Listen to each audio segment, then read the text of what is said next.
Question for you, brothers. When you got hit with your first public masturbation charge, did you hire like a real lawyer like Saul? I mean, like a real like attorney, or did you fire somebody like Saul, somebody that you knew that can get you off? No pun intended. What route does y'all go? I think that's a mochaccino question. I followed the Rick's rules. You know what I mean? Now they got the Jordan rules. I followed the Rick's rules. The Rich rules is crazy. Hey, public masturbation charge is wild, but we'll talk about that later. We'll talk about that when we get to the episode. But in realness, we got this cold open. We got Badger sitting on the bench. Now, I gotta ask y'all: did y'all know what time it was ASAP? Like, did you think that this dude was a cop? Like, it was pretty obvious. Automatically, even the dialogue made me think.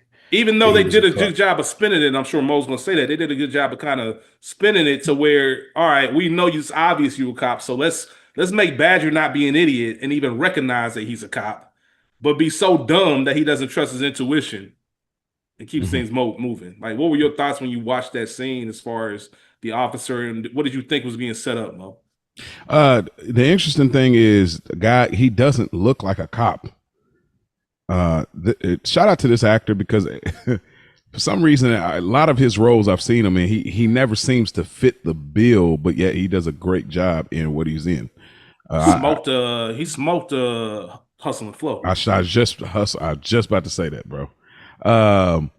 You know, this is just a cautionary tale of like, go with your gut. You know what I mean? I get, you know, you trying to get that bread or get it. Like, you know, any customer could be a new client, you know, a new customer for a long-term clientele, but, you know, go with your gut again. And then also I had to remember, like, this is Albuquerque. So everything looks like, a lot of things look off. Like, a lot of people don't fit the bill. Like, we literally got Walter White, a science teacher, chemistry teacher, selling drugs. So nothing about this world fits the bill.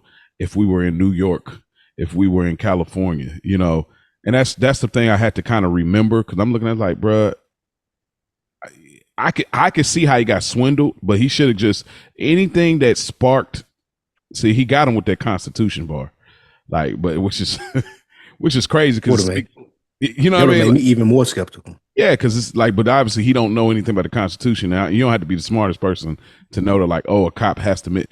They don't have to admit they're a cop if they're undercover. Like, that's the thing. Got you up here, yeah, exactly. Yeah. So like, I mean, people think it's entrapment. That's a real thing. People think it's entrapment if you ask somebody if they're a cop and they don't. They even did that on In Too Deep. We just talked about that. Yeah. Shout out to that review too. I mean, cops literally have undercover cars. Like, you know what I mean? Like, literally. So,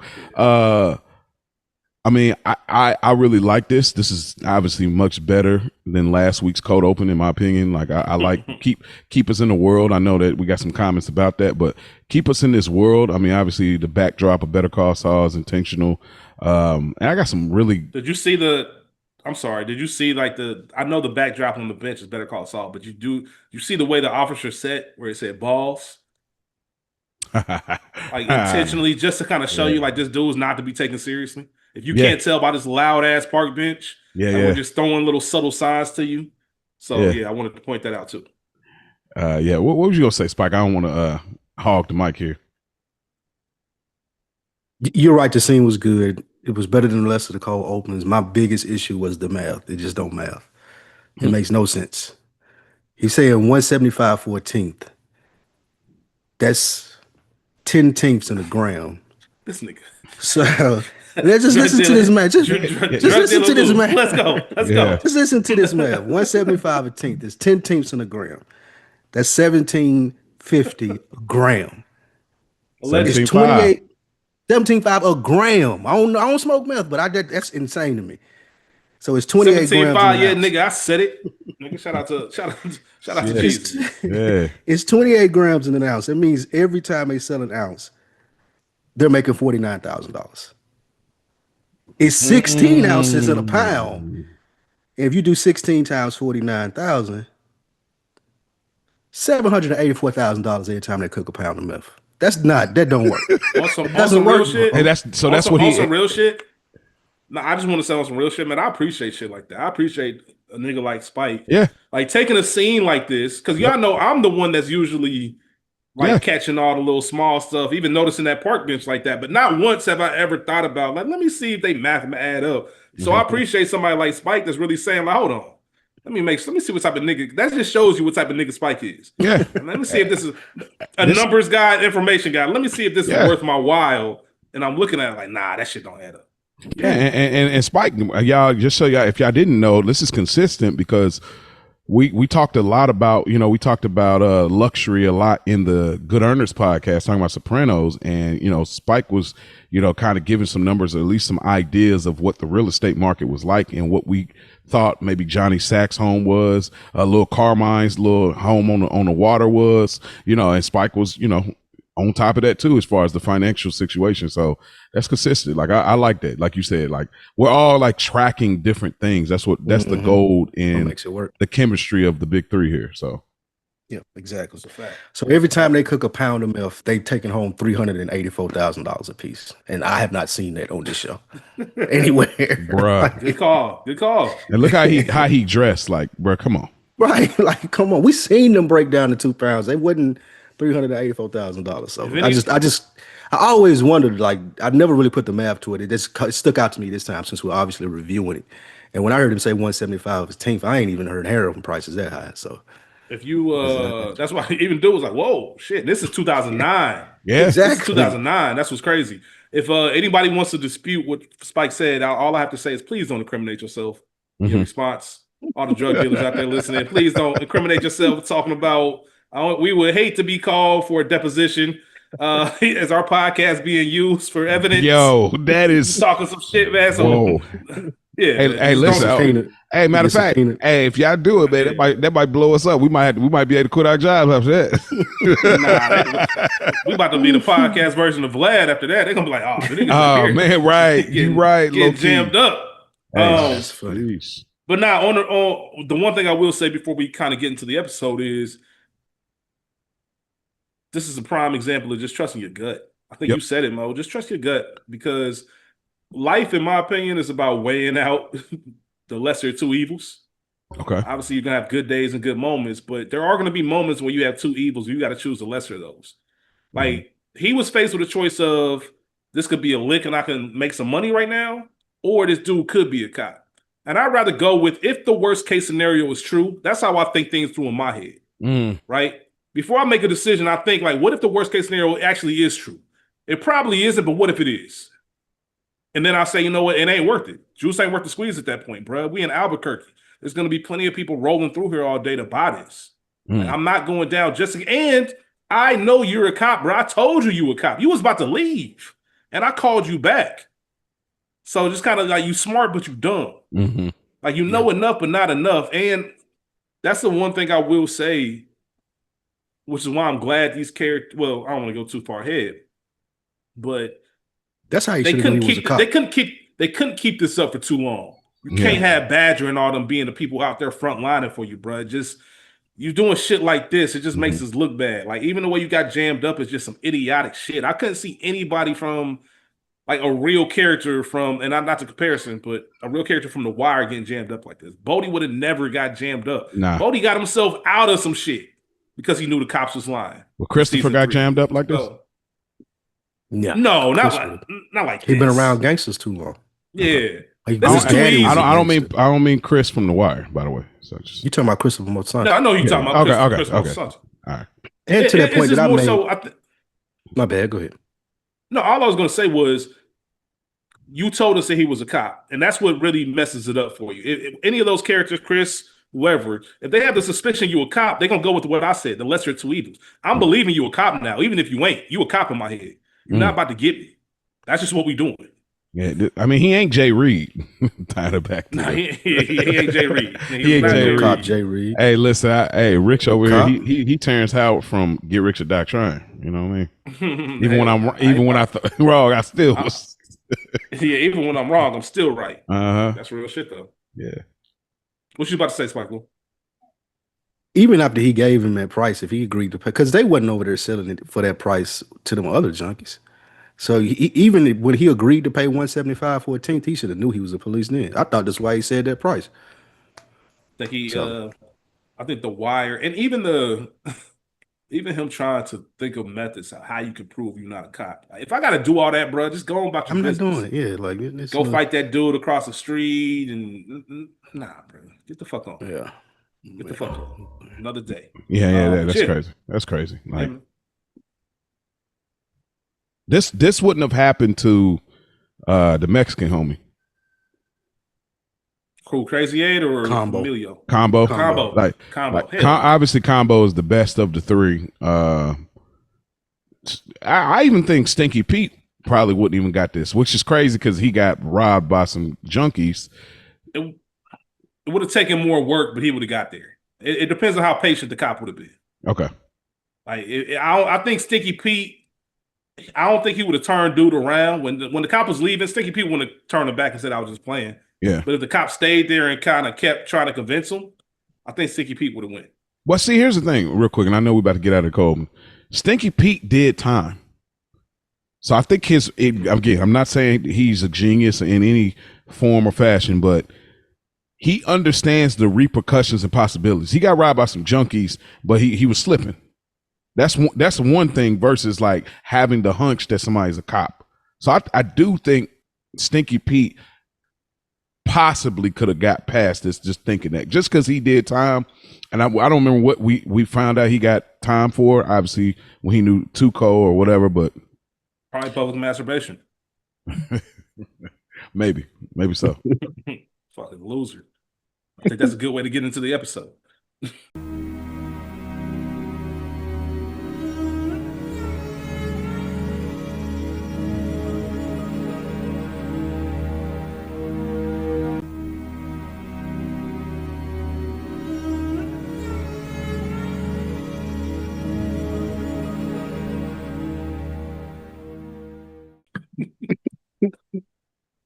Welcome back to another episode of No More Half Measures, a Breaking Bad podcast. I'm your host, Rich, joined by the world-class Maurice Hunt III and the legend Spike Lou. Fellas, what up, though? How y'all doing, man? How y'all feeling? Hey, man, feeling good. You know what I'm saying? Keeping it brewing. Glad to be here. Keeping it, doing what we do, man. Hopefully, we reach a turnaround point in this series. Yeah, for that. Hey man, I'm elevating you, brother. You went from Big Rich Town, now you forever rich. You know what I'm saying? That's forever rich right there. You know what I'm saying? I got a question. So why is it forever rich and not rich forever? You didn't want to go the Rose route? Hey man, yeah, man. You know what I mean? You the only Todd Crane. I feel that. I respect that. Forever rich. Forever rich. You know that reference. Yeah, man. I fuck with it, man. I fuck with it. It's funny because I told you once somebody hit me up randomly and he heard you call me Big Rich Town and he texted me and my boy was like, man, that's it. That's the moniker. I said, but I'm not calling myself that. Hey, I'm big on names. Like I'm big on names. It has gotten to the point where I respond to it. Like I don't correct people. I'm like, all right, Big Rich Town. You got somebody else hit you with that? Oh, people text me like jokingly or not. People will text me like. I stand corrected. We sticking with it. There, we got motion now, so it's still Big Rich Town. Yeah, people call me Big Rich Town, man. So it is what it is. But happy to be here with y'all brothers as always. Going over another episode. For all of you out there, we appreciate y'all for tuning in. Can't do this without you. Matter of fact, I think let Spike Lou and Mo tell it they wouldn't do it without you. If y'all weren't listening, it probably would have been like, nah. Even though I'm still, it seems like right now I'm gonna be wearing the cape until they along. I'm already there. I'm there. So I got some things to say this episode. I'm interested to hear what it is that got you there already. Okay, yeah, we'll talk about it. I think what you said still holds true. Like it's definitely it was made for a first watch. One watch. But I'm in. Okay. Like, it's got me ready. You know what I was thinking about in pertaining to that? And I think we've kind of alluded to this before we get into it. The reason that I feel like this is a one watch show and it gets worse every time. Because you kind of can root for Walt that first time around. You don't realize how big of a piece of shit he is. Mm-hmm. Every other show, like you rooting for Tony, you rooting for Marlo, you rooting for Avon, you rooting for McNulty, you rooting for Bunk, you rooting for Jon Snow or Daenerys. Like you're rooting for somebody. There's literally no one to root for in this show, especially after you've seen it one time. You can't root for Walt, you can't root for Skyler, you can't root for Walt Jr. You can't root for Jesse. You Nah, you can root for Jesse. No, Yeah, you Jesse's can a root for Jesse, dipshit. but I think you can root for him. that's the thing. That's the thing. You can root for Jesse, but Jesse doesn't control his own destiny. All the characters that Spike just mentioned, they control their own destiny. They got enough power.Jesse's at the mercy of whatever's going around him. You know he ain't got enough juice to even pull it out. So it was just more of one of those sympathy, like pull it out, buddy. It's not a I hope you yeah, that was crazy. Jeez, Pete. You got me through. I'm about train of thought off that, but it's not one of those where Tony Soprano. I ain't worried about Tony. Like Tony gonna figure it out. So I want to see him in that light. So yeah. I mean, and again, like I said, even the last episode or episode before, Tony's it at least comes off like Tony's trying to break good. So we can root for that, even though I always say, even though we get the diagnosis, and honestly, I get that they presented that. I get that they're attaching it to Tony, but I don't treat it like canon, just similar to Many Saints of Newark. I still feel like he's trying to break good. He is manipulative and he is a miserable prick, but he's trying to break good. He's really trying to figure out how, at least with his family, maybe not so much the criminal world, but so I think that's the difference versus this break bad situation. But there was an interesting scene we'll get into later that made me kind of bring back what Spike has been saying and what kind of brought it back in. I'll speak to it later. Yeah, we'll keep an eye on that. My whole point of that saying that is I'm probably going to champion things a little bit more. Okay. And I'll be more than happy to talk about where I feel and where I am with the series. And just spoiler alert, like Better Call Saul plays a big role into it as well. Oh yes. So looking at the big world and everything, especially this episode in particular. Yes. Because once again, I forgot this episode. Like even watching not to confuse anybody, even watching the Breaking Bad episode of Better Call Saul. Okay. Which was the third to last episode in the series. Like I watched that after watching, like when I watched Better Call Saul, it had been forever since I watched Saul's introduction. So watching it for this rewatch, I ended up watching the Breaking Bad episode, and then coming back to watch it again and just kind of seeing the connection between the two. And it was flawlessly done. So that's a big part of it. But either way, I was gonna text y'all, but I didn't think about it till this morning. Yeah, it's a great idea, yeah. So I did it this morning. I figured y'all had been working. I just had a little bit of free time where I could squeeze it in. Pause again. Yeah. So damn, I'm on a roll. But please remember to like, subscribe, share, tell a friend to tell a friend. Anybody who you know that likes Breaking Bad. If you want to reach out to us, you can hit us up on Instagram, NMHM_Breaking Bad Pod. And then you can also email us at nomorehalfmeasurespod@gmail.com. And speaking of, let's go ahead and get into that section right now. As always, if you want to get into the episode, I think Apple even has a feature now where they break down the segments. Oh, bro, it's crazy now. Y'all see that? Yeah, bro, it's crazy. Yeah, I know Spike don't listen to podcasts, but yeah, go listen. Go look at On Deck and just gotta skim through and look at how they like split up y'all like subject matter. Just go back to the one y'all did about Cole. Yeah, it's like they timestamp it, and you don't have to do anything. They just know the episode. I guess they use some AI. Yeah, they timestamp it. So either way, I don't know how they timestamp our episodes, but if you want to fast forward, you can. Let's get into some comments. So we have a Spotify comment from season 2, episode 2, Grilled. Let me read this first because it says spoiler alert, so I don't want to spoil anything. But give me 1 second. Oh, we actually had this one before, Mo. Spoiler alert. Hank went to Tuco's hideout because Jesse's car had the LoJack on it.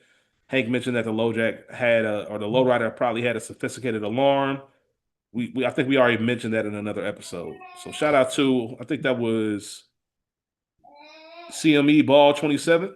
So shout out to them. We got some YouTube comments that I want to go ahead and read. One is from Mosby Jr. Y'all putting too much sauce on Saul. He might be important on BCS, Better Call Saul. I wouldn't know because that shit's so boring. I never got past episode 3. You missing out, my brother. But on BB, he's a non-factor. On Breaking Bad, he's a non-factor. Man, that's insane to me. His only importance on this show was introducing Walt and Jesse to Gus, and that's episode 11 of this season. This next episode is a nothing burger. All right, Mosby Jr., we respect your opinion, but I also can't respect somebody who didn't watch Better Call Saul. You can't speak on it. You ain't see it. He said his only contribution was introducing them to Gus, which is the biggest part of the show. Like Right. that's Like, literally the biggest part of the show. So and Saul, and I was gonna wait until we got into it, but I do think, and once again, I respect Mosby's opinion. People like what they like, but every show needs a character like this. Saul Yeah. is the Ari to Entourage. He's the Paulie to Exactly. Sopranos. Like, you need Yeah. that loud character that as soon as he comes in, you see the energy. Like, there's no surprise that there was a spinoff about this character. Matter of fact, Bob Odenkirk was only supposed to be Saul for 3 episodes in this entire series. It was a guest spot. And he was so good, they said, nah, we're keeping you on, making you a regular. And he was on not every episode, but his last episode was the penultimate episode of the series. Once again, if he's not your type of character, he's not your type of character. That's cool.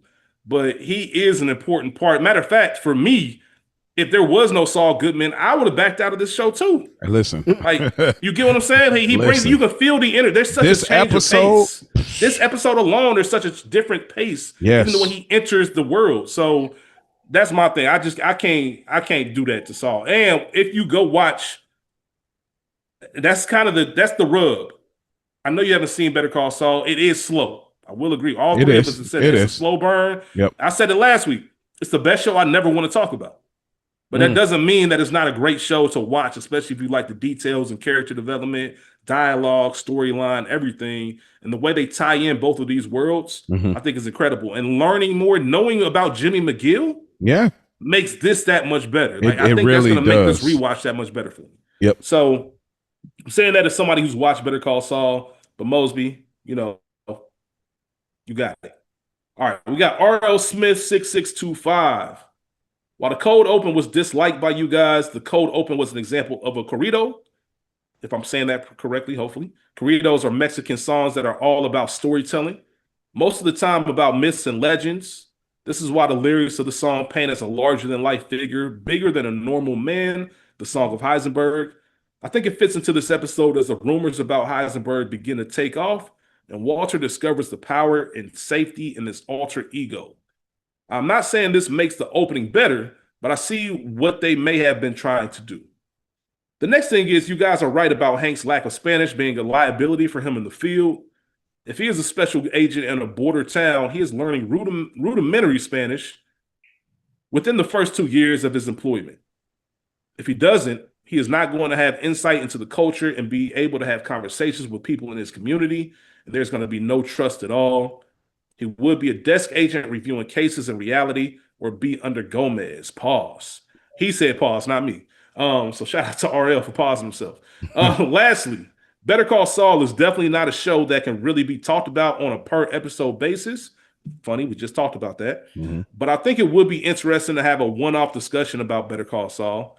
Like you guys say, it is a great show that has some very clever plot points in it, especially with the additional context given to characters who make appearances in Breaking Bad.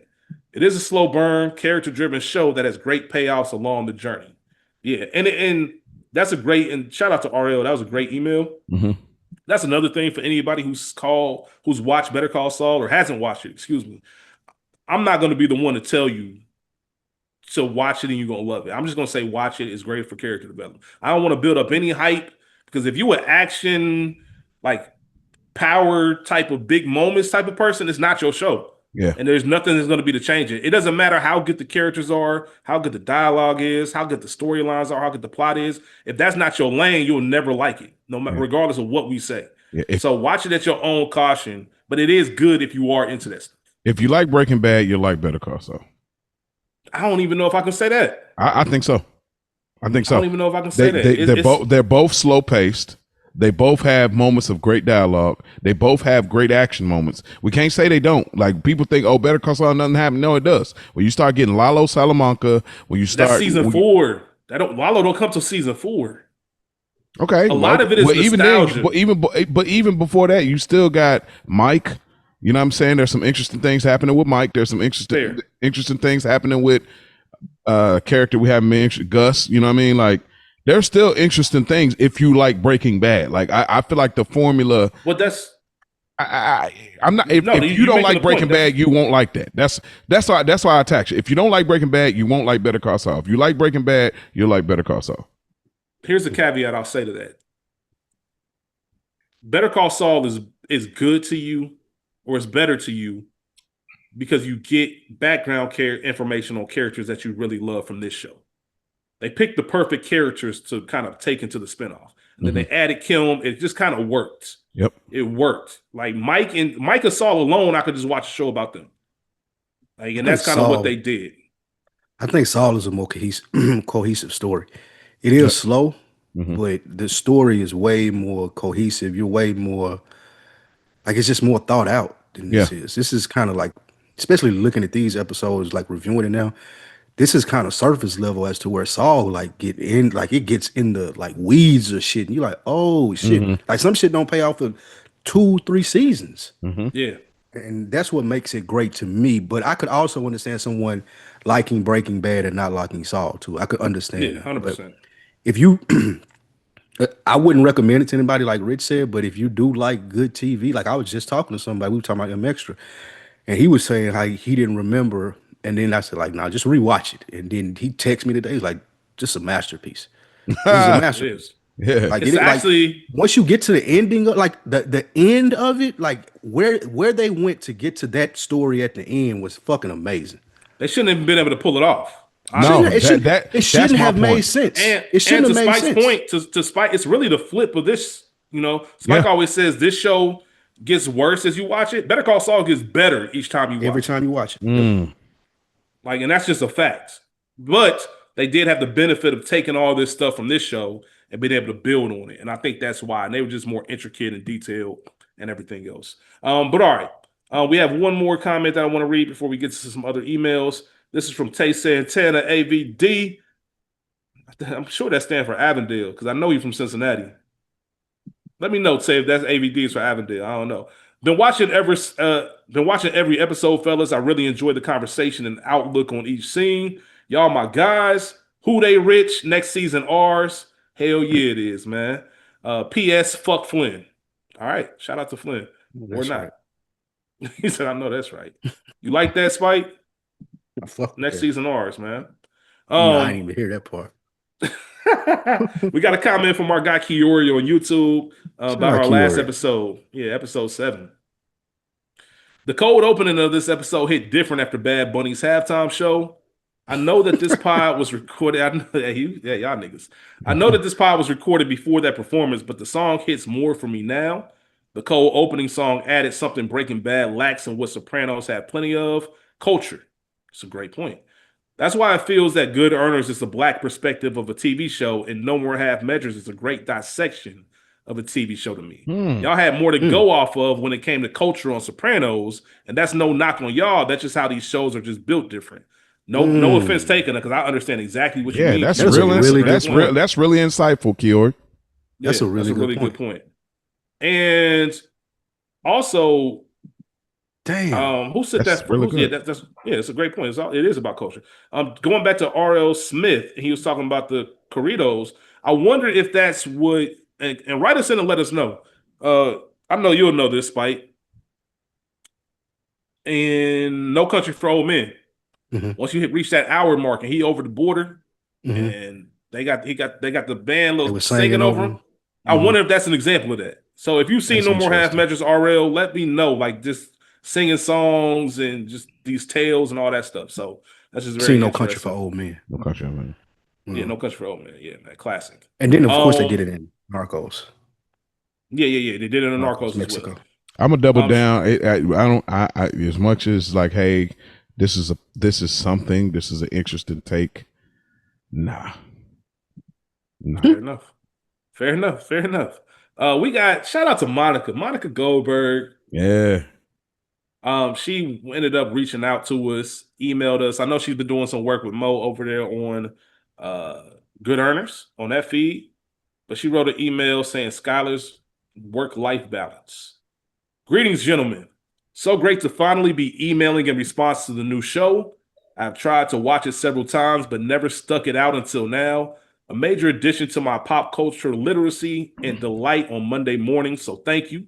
Thank you for listening. We appreciate you, Monica. Absolutely. I'm enjoying watching the series and listening to you all, but there are so many things that are unrealistic to the point of almost plot flaws in this series. Great point. Skylar's whole work situation is part of that. How are you so constrained financially that you are drinking disgusting water and sweating which credit card you put printer paper on, but you're not back at work as an accountant? And she has been home for 4 years. So what? Since Walter Jr. was 12? That's a weird time to quit and go home. I was home with my kids when they were small and went back when they were older, which I think is more typical. Although, to be fair, with a disabled kid, you may have different times where more care is needed. Carmela never really worked, so I understand why it was daunting for her to return to the workforce, but it was different for Skylar. If she had a job and it was obviously easy for her to get a job again, why was this turning point? Why was this the turning point and not the hot water heater? I overall thought she was going back because they need the money rather than the darker ulterior motives that you all pointed out. But now I'm talking myself out of that because they've needed money forever. Also, who applies for a data entry job at an old firm and then forces her way in to see her former colleague rather than just calling that person? 2009, Monica. What can I say? I don't know. I get how there was way more fun to watch, but come on. Thanks for the great podcast and keep up the good work. Best, Monica. Always good to hear from you, Monica. Thanks, Monica. Yeah, Monica. We did a great episode over there. We talked about cold stones. Wonderful insight from this woman. And just I loved her story on how she came across our pod and how ours just kind of leveled higher than other, because I did ask that. And so she really likes our perspective and like our approach to podcasting over television, specifically the two shows now with Breaking Bad and The Sopranos. So she has a great story, real interesting perspective. So shout out to Monica, man. Shout out to Monica, man. I'm gonna jump over to the feed. Yeah, man. Jump over to the feed, man. And I'm talking about I want to get back over there and do some work. Yeah. Yeah, man. Yeah, I do too. I was thinking about Dan watching. My niggas. We should bring Dan on. He been watching it. I know you said he texted you. Yeah. He said he been watching The Sopranos. We should. Yeah, I want to chop it over. I want to chop it over, Monica. A lot of listeners. I know we did Kiori and Chris Falone. Yeah, I'm always interested. Update. Chris Falone, he said he's doing well. A lot of life changes. He ain't really got to fully lock in because I think he switched shifts at his job or switched jobs or something like that. So, but he said he hope all is well with all of us, and he's I'm gonna reach out, making his way our way. So I did reach out after we talked about it. So he's doing all right and everything. So I did want to get you out of update. My bad. All right, appreciate you, Mo. And then lastly, I know we're going to get into the episode. We got one more email. Of course, you know who it's from. You've been listening this long. Our guy, Acid Jax. We'll get into this email and then talk about the show. So, Acid Jax, the title of the email is TED Talk. Hola, amigos. First up. Now I get it. Yeah. First up, I might be alone, but I do love that cold opener. I don't think anyone had ever seen a narrative device on TV like that before. That said, it would have been better if they used it to show more of a time jump instead of the episode just picking up immediately after that skank situation. Anyway, shout out to Spike. Man said Negro Y Azul. Why? I don't know. But he still speaks Spanish better than Hank. And Rich, a.k.a. Ricardo Gran Pueblo, was not wrong when he said in no way could Hank be a cop in New Mexico without knowing at least basic conversational Spanish. How the fuck is this not a bigger plot point across the series? Great point. I can't believe it. And like Monica said, some of these plot points or plot holes are just like, all right. Yeah. It's a couple I guess they needed in this episode. Yeah. We talking about the math or something else? Or the math, and I'll tell you when we get there. Okay, got you. I guess they needed to lean into writing Hank's character as more than just casually racist, considering where he lives and all. Being a blinkered bigot was a great way to logically explain how Hank keeps missing the Heisenberg clues. Actually not a bad point. Forget you have a Nobel Prize winning scientist in town who is probably the only person in the state that can manufacture this near perfect blue meth. This beaner janitor over here had a joint on him. Arrest this Mexican mastermind. Case closed. That's something that's what Hank did. So shout out to Acid Jax for that. Keep the email going. Speaking of xenophobes, this episode was the first appearance of MAGA Mo. You're bilingual, speak America. Damn. What? Just after, you was remember we told you to chill, Mo. We told you where it was going. We told you where it was going last week. We told you to stop. Now see, Acid Jack's calling you out. Okay. Just after hating on the Marachi Corrido cold opener. Tell us, Mo, was the Kid Rock Super Bowl halftime show everything you expected? Yo, you know I'm playing. The funny thing is, Mo has no idea what that even means. He don't even know what you're talking about. I do know, bro. I know about that. Yeah. Look at you, Mo. Y'all fried. Y'all so fried. Have you ever thought about that? Have you ever thought about the idea that I could possibly be playing dumb this whole time? No. I never thought about that, huh? Not really. Not really. You're doing an amazing job. He's doing a hell of a job. Nigga, you deserve an Oscar. Method acting over here. That's real. As the Jack continues, yo, you know I'm playing. I have nothing but sugar for the mochaccino. Come on, y'all gotta chill with this shit. I told you, bro. This is how it works. Branding. This is how you brand. And mushing a little man off screen. What? Nah, bro. Nah, bro. That's fried. Did we comment on that? Did we comment on that one? We did, right? I don't know if we commented, but we definitely was like, yeah, Spike, you said something. You let it go, man.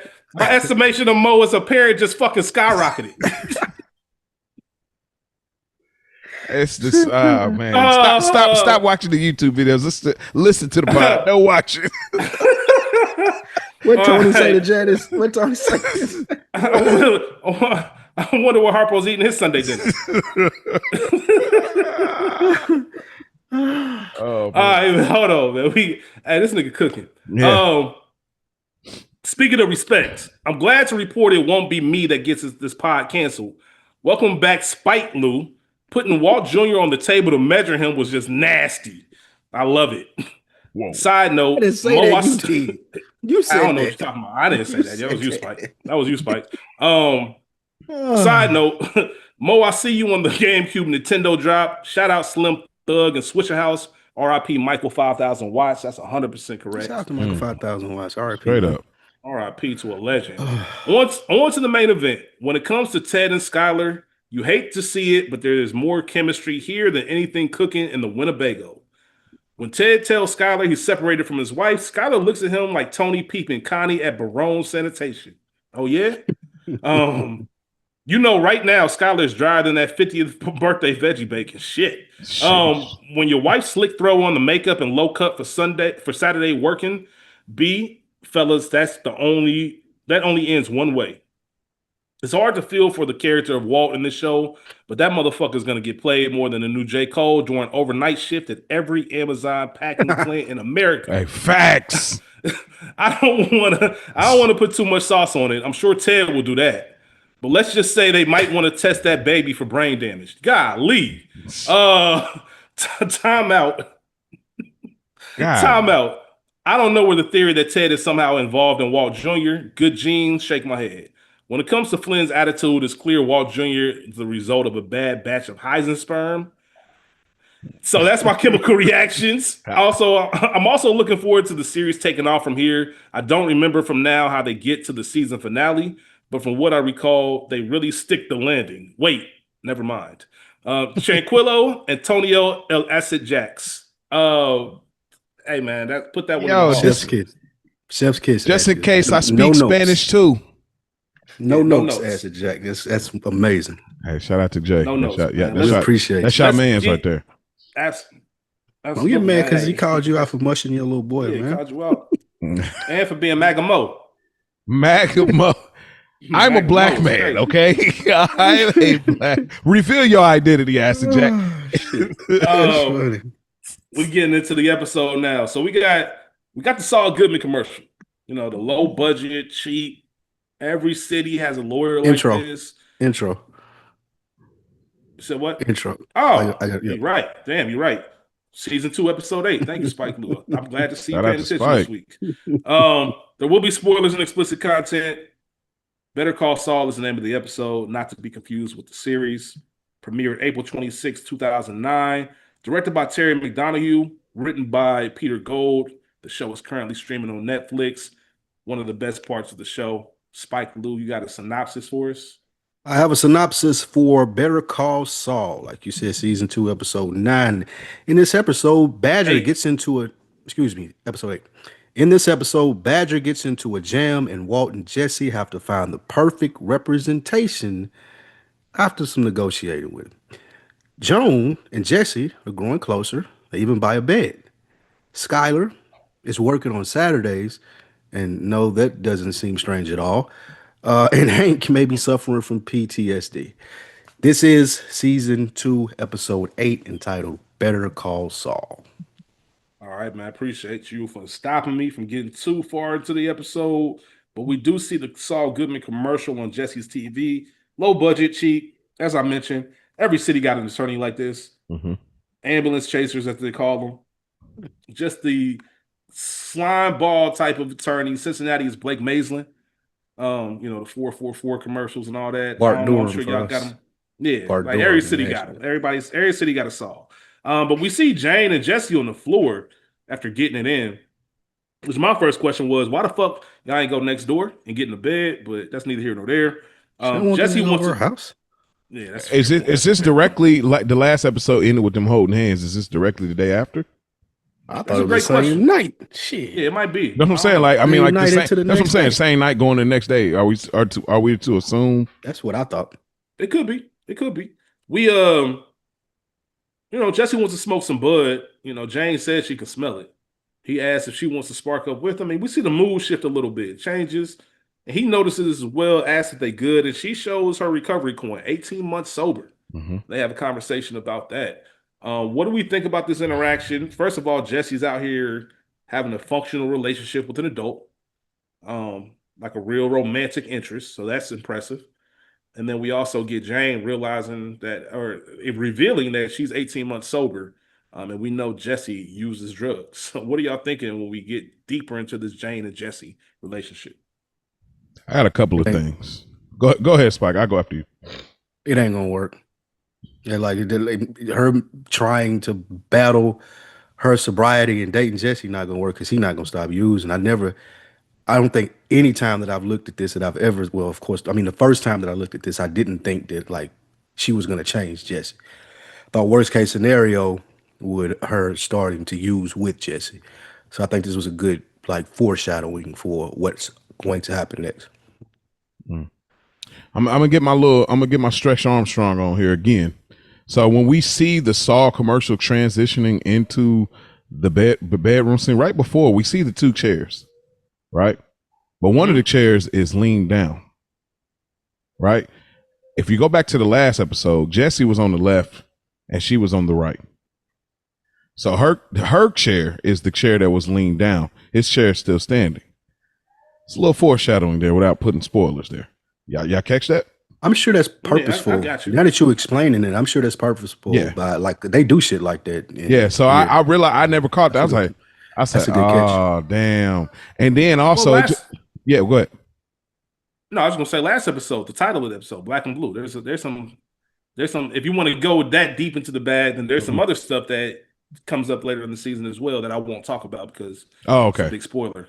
It's a big spoiler, but yeah. And then also Jane looking good right here too. Hey, listen. Hey, man, listen. Jesse out kicking his coverage. Yeah, he definitely is. Easily. Like she that's convenience. She I gotta talk to some women. I want to hear from some women on that. Oh, like seriously, I want to hear. Well, first I want two questions. Do women abide by the same rule that us men normally abide by? I think we all learned from players how to be a player. Don't fuck with nobody who live near you or in the same building as you. All right. Yeah. Right? That's one of them things that it causes too many problems. I wonder if women abide by that. And I wonder if Jesse is convenient sex. Like because he's next door, is it convenient? Because I couldn't see her just, going after someone like Jesse. But that's the beauty of relationships, man. Well, and that's what I spoke to before, because I feel like we were missing a scene that gave an indicator that she was interested, to just like hold hands, because that to me is more intimate. Spike said it. What? It was the first time they met when he was doing the application. that big bankroll, like shit. But James just don't. Give you a chance. You got a bankroll. She don't seem like that type though. Like that's the thing about it. Like she seems so anti. Like she gives the vibe of anti of so many things. So I just never picked that up. Like, oh, Jesse's got money. I'm being vibes. I'm being facetious. Yeah, exactly. I think for me, she does give Daria vibes. For me, she women like projects. Jesse he ain't too far off from what she probably would date anyway. She know he appears to be a little broken. Nigga come here tell you his name, Jesse Jackson, got a pocket full of money. You look at the little raggedy ass car. She's like, I can work with this. This is like, okay. You know what I'm thinking about? Will you mold me? This man, will you mold me, man? I got a shirt on too, man. Shout out to anybody who recognizes what this shirt is from. Woody Hutton. Willie Hut, come on, man. Willie Hutton, man. These are shirts. These are shirts. Bro, man, and Martin was selling outside of the Whitney Houston concert. Hey, you got to relax, man. You too deep in these streets, bro. Yeah, man. Shout out to all the Martin fans out there. Hey, you got to get that Mike Tyson joint though. The free Mike one when they was watching the fight. Oh yeah, for real. But Mike. Bad. Yeah, you probably saying that because Mike MAGA too. So MAGA Mike, MAGA Mo. Whoa. Wait a minute. All right, I got to clear my name because this is getting out of here. All right, that's the last one. Let me stop before people really think you out here. Hey, that's Spike Lee. Like Spike Lee right wing. Like now they done made me. I'm right wing. Like what? They called us officer. Hey, he's right here. Hey, they got us, man. They got us. Hey, come on out, bro. Hey, I can't believe they Spike Lee me right now. That is crazy. Spike just did the 50. He just did the 50 gift. Like, what the fuck you saying me for? Right. What is fuck me for? Go ahead. Oh, sorry. And then the last thing I wanted to say is, I don't know about y'all, but seeing this whole transaction between the two and like the sobriety coin and everything, it reminded me of the Dave Chappelle stand up, and y'all can take what y'all will from it. I can't remember which one, but it was obviously one of the Netflix ones when he talked about all the times that he met O.J. Simpson, and he talked about Rick should know what was his spouse's name, the wife, Nicole. And so he talks about Nicole. But you're just joking. You do watch stuff for real. You're just joking about not knowing pop culture. and so he talks about Nicole. It's like, it's nice to meet you, and knowing. And I'm gonna leave it there.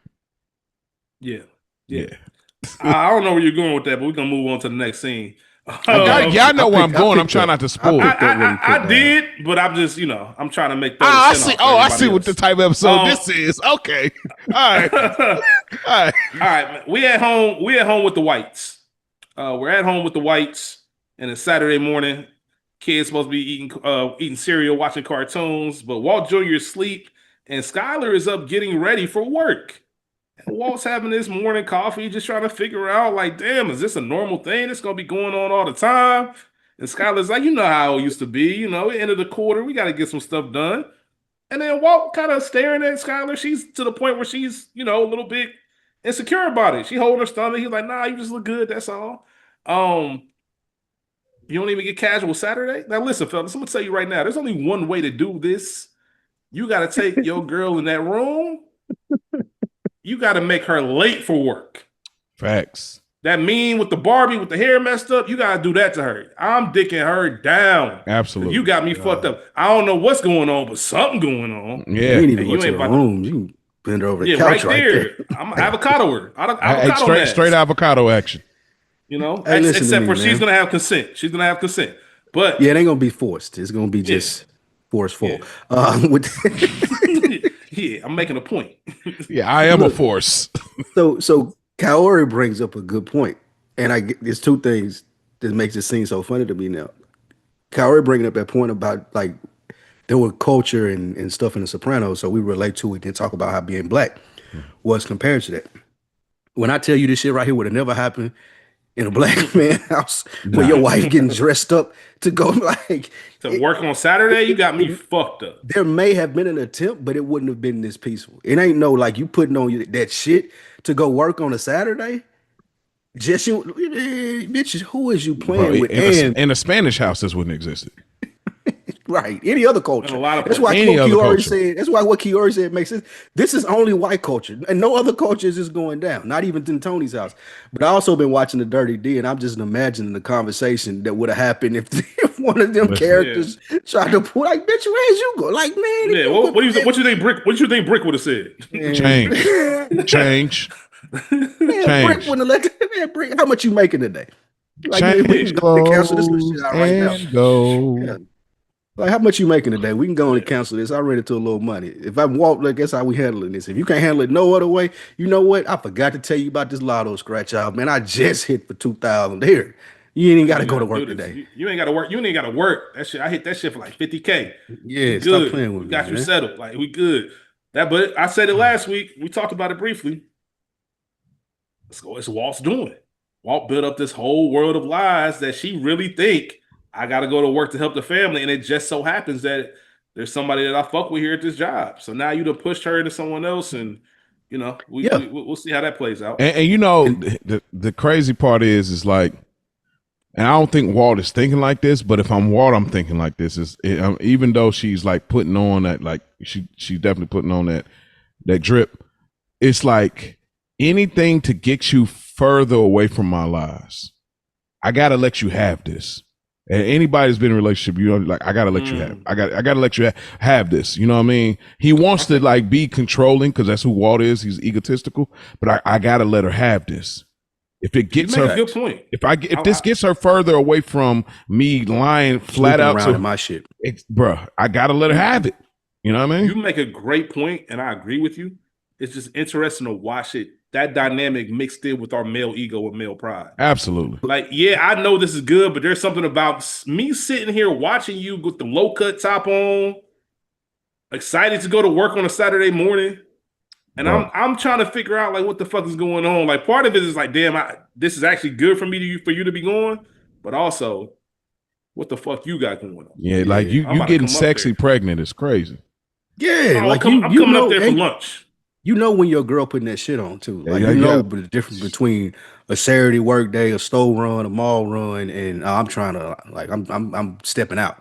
Yeah. Like there's a difference, nigga, and you peak like this. But again, Walt has made it so difficult already for us to root for him. Like you never really, you never like, damn, she doing him dirt. It's like, yeah, I mean, that's what's Fuck gonna it. happen to you, bro. Yeah. Yeah, yeah. We end that scene actually with the phone. As soon as Skylar leaves, Marie calls. Shout out to the old school voice message system. You could just listen to the motherfuckers and just decide if you want to pick up or not. But you hear Marie sound frantic, asking for Skylar to pick up. You know, Walter hears an urgency in her voice. And then we flash to the next scene where Walt shows up to Hank and Marie's crib. And Marie's just like, hey, listen, this man came home. He didn't tell me he was coming home. I had to hear from Gomez that some shit went down in El Paso. He in the bed, he won't get up, but he's still putting on this performative act for people who call him. Maybe you can go in there and talk to him. And we see exactly what Marie is talking about. As soon as he hears a knock, he ain't going. He hears that door open. Marie, not now. He sees Walt. He pops up. Hey, buddy. Like, he gets into that mode because he doesn't want to be viewed as weak or vulnerable. And they have a moment. Walt and Hank have a moment, or so-called moment, whatever you want to say, where they kind of talk about what's going on. And Hank even downplays them because Walt says, "Listen, sounds like you need somebody to talk to." Hank's, and I get what he's saying. Listen, if I start talking to a shrink in my profession, my career is done. Like, I'm on a desk for real. And Walt was like, "Shit, if it ain't got to be a shrink, it can be Marie, it could be me." And he played Walt, underestimating Walt, which is what he does this entire series.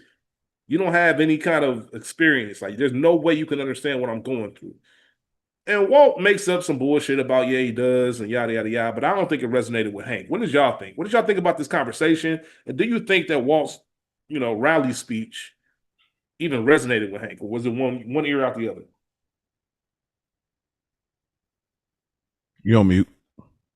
One ear out the other, because like you said, he don't respect Walt. Like even when Walt offers a shoulder to cry on per se, or bends an ear to bend, he like, bro, you like, what the fuck I'm gonna talk to you about? Like, nigga, you Walt, like you're essentially a nobody. You can't understand real man stuff.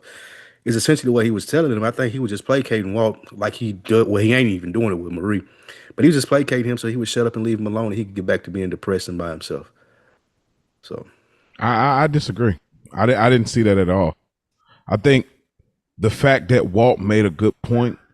I think even though he looks at him like a poo putt or whatever, I think he was looking at it in the sense it's like, well, if Walt, because it registers like, oh, I got to remember this man got cancer, and he's still getting up and getting active. that's a good point. You know what I mean? So it's like, bruh, again, he in his head, it's like, bruh, he already got a death date, arguably.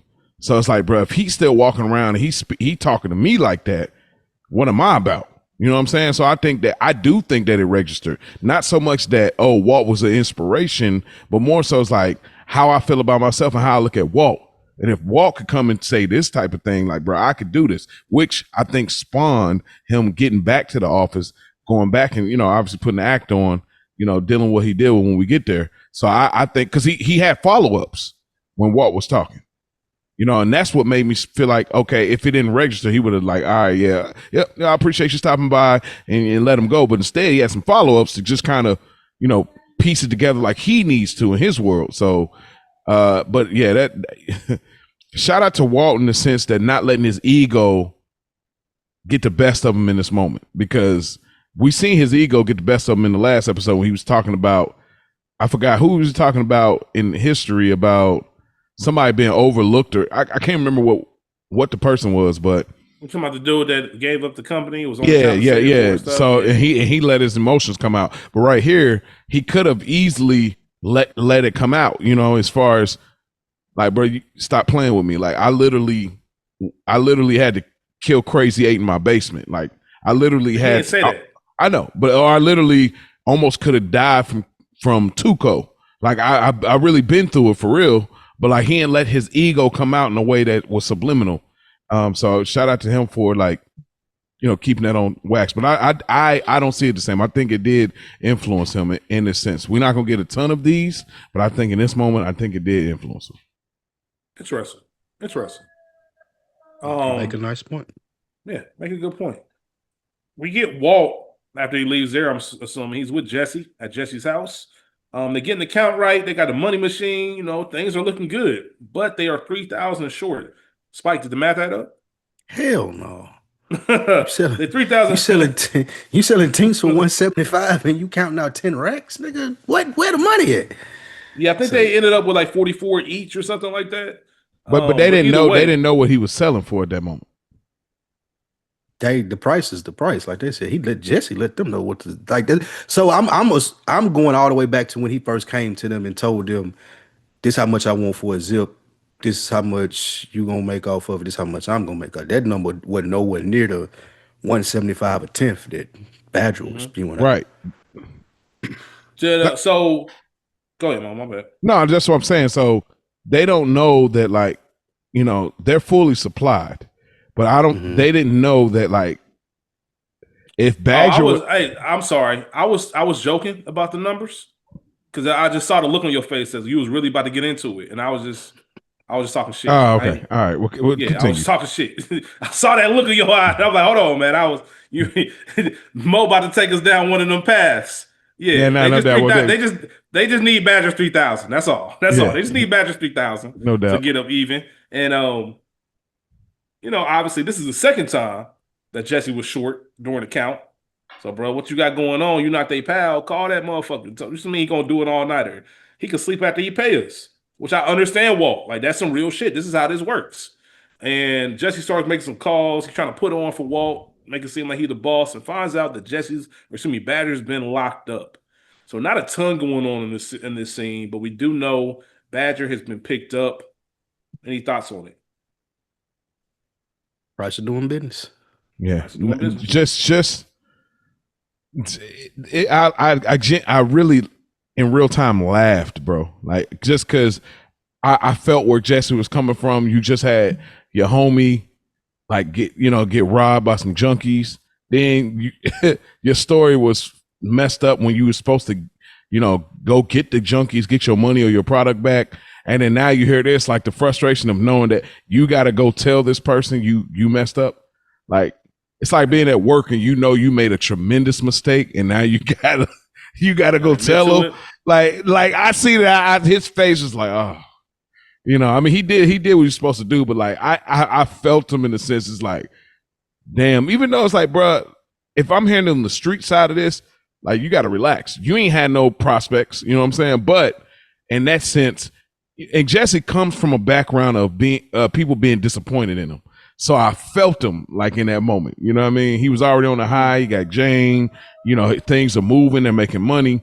But like the frustration when he closed that fold, I was like, damn, Jesse. So I felt where he was coming from in that moment. Agreed. And I think that speaks to the inexperience and what we've been calling out about this before. Like you in the street shit happen. Niggas gonna get robbed. Niggas gonna get locked up. You should have a lawyer on retainer. Like these things are going to happen. But to your point, Mo, it's like, damn, I'm fucking up again. Like I'm a failure in life, like I was with my parents. Like that look on his face, I picked up on the same thing. But that's just coming from inexperience. Like you ain't been outside. You don't know that this is a part of. You should almost expect this. Like the lawyer should be on the way down there already. So, hey man, Sean Carter tried to tell y'all, man, change is cool to cop, but more important is lawyer fees. Always, man, free game, man. Get them lawyer fees on the side.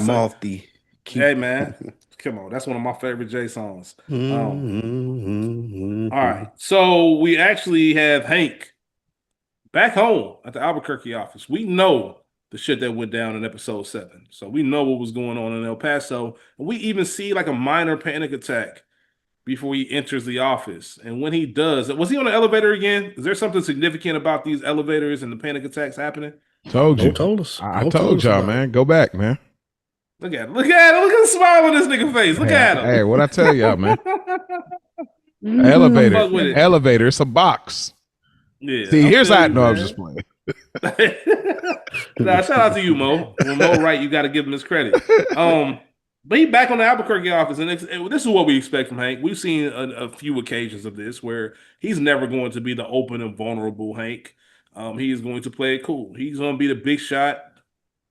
I'm the kid from the small town that got the big D1 scholarship. That's what Hank is walking in like. You know, y'all ain't never seen no shit like me come through before. Like I'm 101. Like our town has a population of 5,000. French Lick, Indiana, Larry Bird type shit. He's walking through like he knows, like, yeah, the king is home.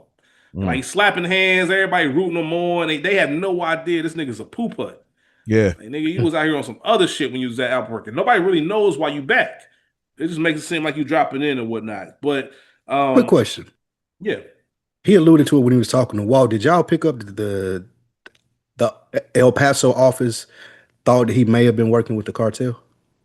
Did y'all pick up on that? I didn't pick him on that. What did I miss? Because he was like, you were they were looking at him funny because ironically you the new guy and now you the new guy coming in, the snitch that we done had forever. Unscathed, yeah. He gets made. You walk over some kind of way or another, you away from everybody else that had been down here and you didn't get hurt. That makes sense. So I thought that was my first time picking up on that. Me too. Was he demoted? Well, they said to be determined. So they was gonna figure like you don't come back down here because we don't know what you got going on. Okay. You go back to your old job, and once we figure out, we'll look at the promotion again. But he said it was to be determined. So that was the first time watching it that I picked up that they thought that Hank might be working with the cartel. I can see that. I picked up on everything that he was saying, but I didn't once think about him tipping off the cartel. That's a great point. It can be seen like that. All right, that makes sense. Sense. Gomez has been getting calls from APD, or he got a call from Albuquerque police about that blue meth. They picked up somebody with the blue meth, which we know was Badger at the beginning of the episode. And Hank decides he wants to take a visit with Gomez, which is more of his lane. Like, this is where Hank, I don't want to be in the field near the border. Like, let me just pick up drug dealers, run things up the chain, and go from there. We see Badger getting emotional about being lied to and all this other dumb shit. When all of a sudden, we see Saul Goodman walking through the door. And only a way that Saul Goodman could. Like I said, the moxie, the energy, you can just tell he's been there before. And like I said, I'm not going to rehash it because we spent a lot of time at the beginning of this episode. Watching Better Call Saul and seeing this is just different. Like he's Jimmy McGill for 5 seasons, 6 seasons of Better Call Saul. Like he's not Saul Goodman. Like it just kind of leads up to how he became that. And all the Saul Goodman traits were there, but this is more polished. So this is like the final version of him. Like when I think about Better Call Saul, I think about where he started and him and Chuck and all that other stuff. And I'm just like, yo, it's crazy to see the transformation. But the full final product, we see it there. He's going back and forth with the cop, asks him how old he is. You guys get younger every year. Tells him, hey man, get out. And we see him get right to business. There is no small talk. There is no none of that shit. You ain't here for public masturbation. I'm the same as Badger. Like, hey man, get your records right. Don't put that on my name. That shit crazy. But he pretty much told him, I need $46.50 in a money order made to Ice Station Zebra Associates. I want to shout that out because the second scam that Kim and Jimmy ever did, they used the name Ice Station Zebra Associates. So once again, one of the reasons this episode really resonates is all the tie-ins that they made between both shows. And he's in his element. And then he notices once he's out and tells Badger this is how much, this is what's going on. He's talking to Francesco on the phone and notices the DEA pulls up because once again, no spoiler. Past characters from Breaking Bad show up in Better Call Saul. Let's just put it like that. Mm-hmm. So he knows certain people in this world, and he sees Hank, and that's just obvious anyway. Like I'm a lawyer, of course I'm gonna know who the DEA officers are. I'm gonna know who the local police chief is, all that shit. But he sees Hank and realizes like, yo, why the DEA in here for this guy? You know, that don't make sense. So the wheels are already spinning, and he knows what's what. Even giving it to Hank, which we don't see a lot of people bantering with Hank. We see Hank kind of going back with Gomez. You know, Hank telling him your commercials suck. You know, I've seen better acting in an epileptic brothel or something like that. And this nigga said, your mom still work there? She's still doing them 2-for-1 specials. You got to really be on your shit to say that. Shout out to Artie Bucco. Shout out to Artie Bucco. But what do we think about this intro to Saul? What were your first thoughts or your initial thoughts, even your rewatch thoughts when we see Saul come on the screen for the first time in this series? Similar to Jesse, man. When they had Jesse that wasn't supposed to be a season-long character. Same thing with him, man. Like he gave this show a boost that it needed so bad.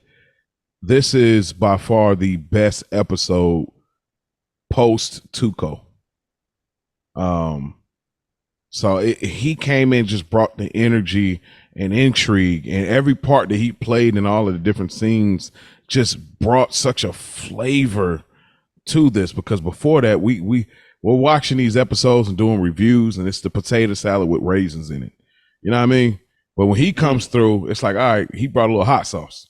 You know what I'm saying? And I dig it. Like I didn't like him in the original watch. Because but then when I watched Better Call Saul, it made it resonate so much more similar to a later character, Mike, when we get there. And when he came, I like this dude, especially when you got the backstory of dude was an underdog. You know what I'm saying? So it really registers so much, and he's just in his bag.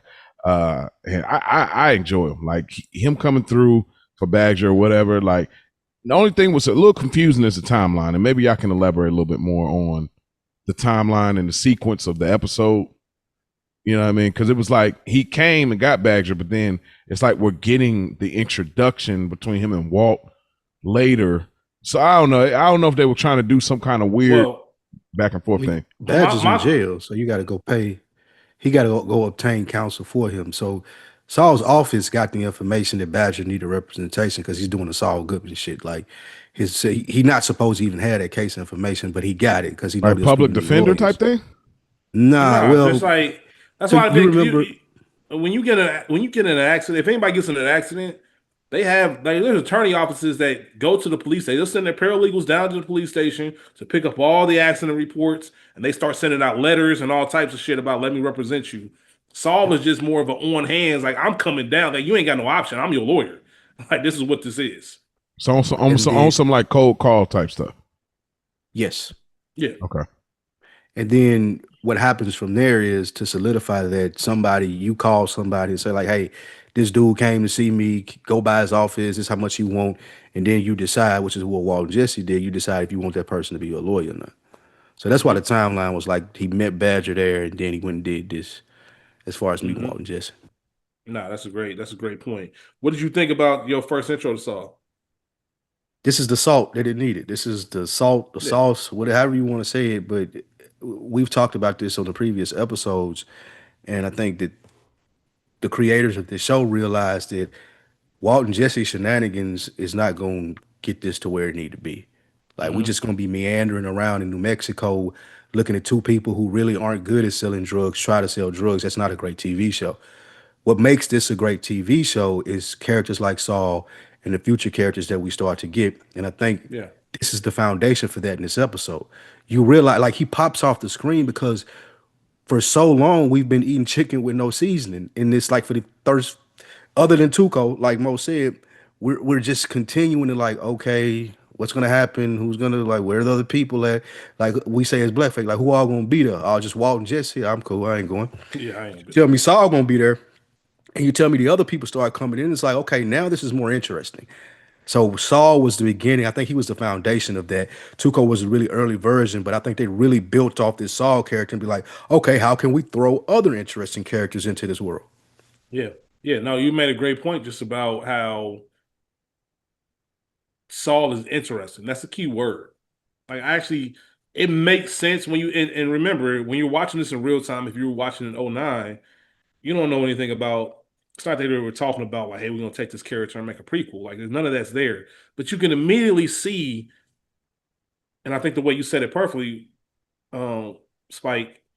It's been a while since I saw somebody I was interested in this world. Like for right now, I'm just observing.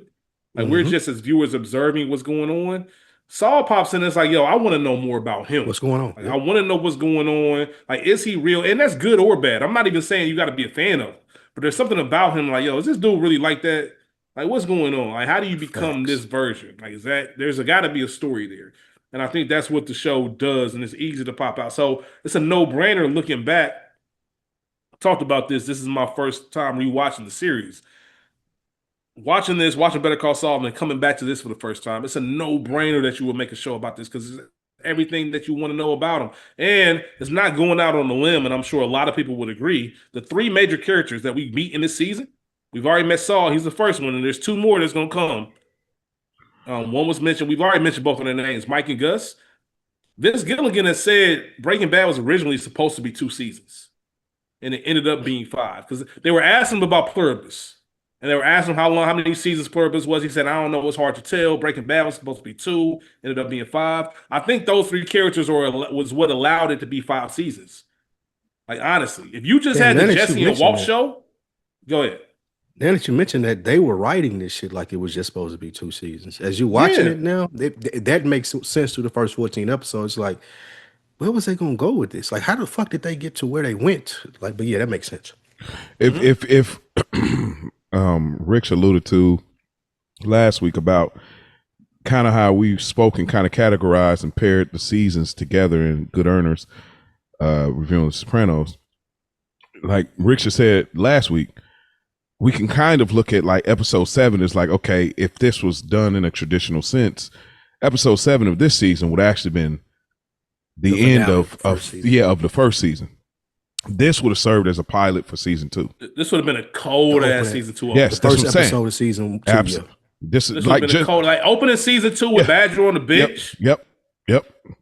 Like Rick, like think about it. Like season 2 opens up. Richie Aprile comes in right on the first episode of season 2. Yeah, I believe so. So that first, just having that bringing in a character. So Richie Aprile on Sopranos bringing in Saul Goodman here. You know what I mean? Just bringing this. Cool. Yeah. So if it was done in the traditional sense, 14 episodes, and then we get another 14 for 2 seasons, sure, why not? That's fine. Yeah. So that's some interesting insight into what the direction of the show originally was, and like I said, we'll talk about it more. But those 3 characters, dare I say, especially when you look back at it, those 3 are the ones I think at least I personally talk about the most. I've talked about Mike being my favorite character. I've even joked and said, Mike, I don't know if I said this on here. I told y'all on a group text, just talking about how Mike was too perfect of a character. Like, he was just too perfect. Like he had every answer to every situation, like, especially in Better Call Saul. Like, motherfucker, you just too good. Like, but that's my dog. I fuck with Mike. But No, either way, I think he was more flawed than Better Call Saul. he was more flawed. Don't get me wrong, but what I mean is his ability to get out of situation was just top tier. Okay, Like, it was top notch. It was almost like Chris in The Wire. Like you were just classically trained. Like you can't teach this shit. You know how to move and how to set things up, and you know all the exits. You know all the scenarios. I remember I said earlier at the beginning of this episode, treating life like worst case scenario. Like Mike. I'm sure if we got even further character development, and this is the shit I'm about to nerd out for a second, y'all. So one of the things I love hearing about is when people take characters and try like actors. And it's funny because Jesse Plemons, who was also in Breaking Bad, further down in other seasons, he was talking about his character on this show. And he was talking about, hey, I don't go on events. It's like there's a big moment his character does. If you've seen the show, you know exactly what I'm talking about. Like one of those, what the fuck? This dude crazy. And he was like, man, I don't know if I can pull this off because I know nothing about this character. Like I know nothing about his history. I don't know who he is. I don't know what type of person he is. So character development is always interesting to me. Michael B. Jordan was talking about how he played Smoke and Stack and the way he kind of built their backstories and did certain things to make those characters come to life. For me, when I think of somebody like Mike, if we got deeper into his character, he would have been a hell of a chess player. Like, he could have been a fucking grandmaster. Yeah. Like, because he thinks that many things ahead, and we know his history as a cop. I'm going to stop right now because I just realized I'm talking about a character we haven't even met yet, so I don't want to get too deep into it. But that was the point I was trying to make. Either way, we see Saul and his, Saulness, and then we transition right to Saul's office. We see Jesse and Walt pull up, and they pretty much like, yo, we knew, and I'll tell y'all right now, this is my favorite conversation of the episode.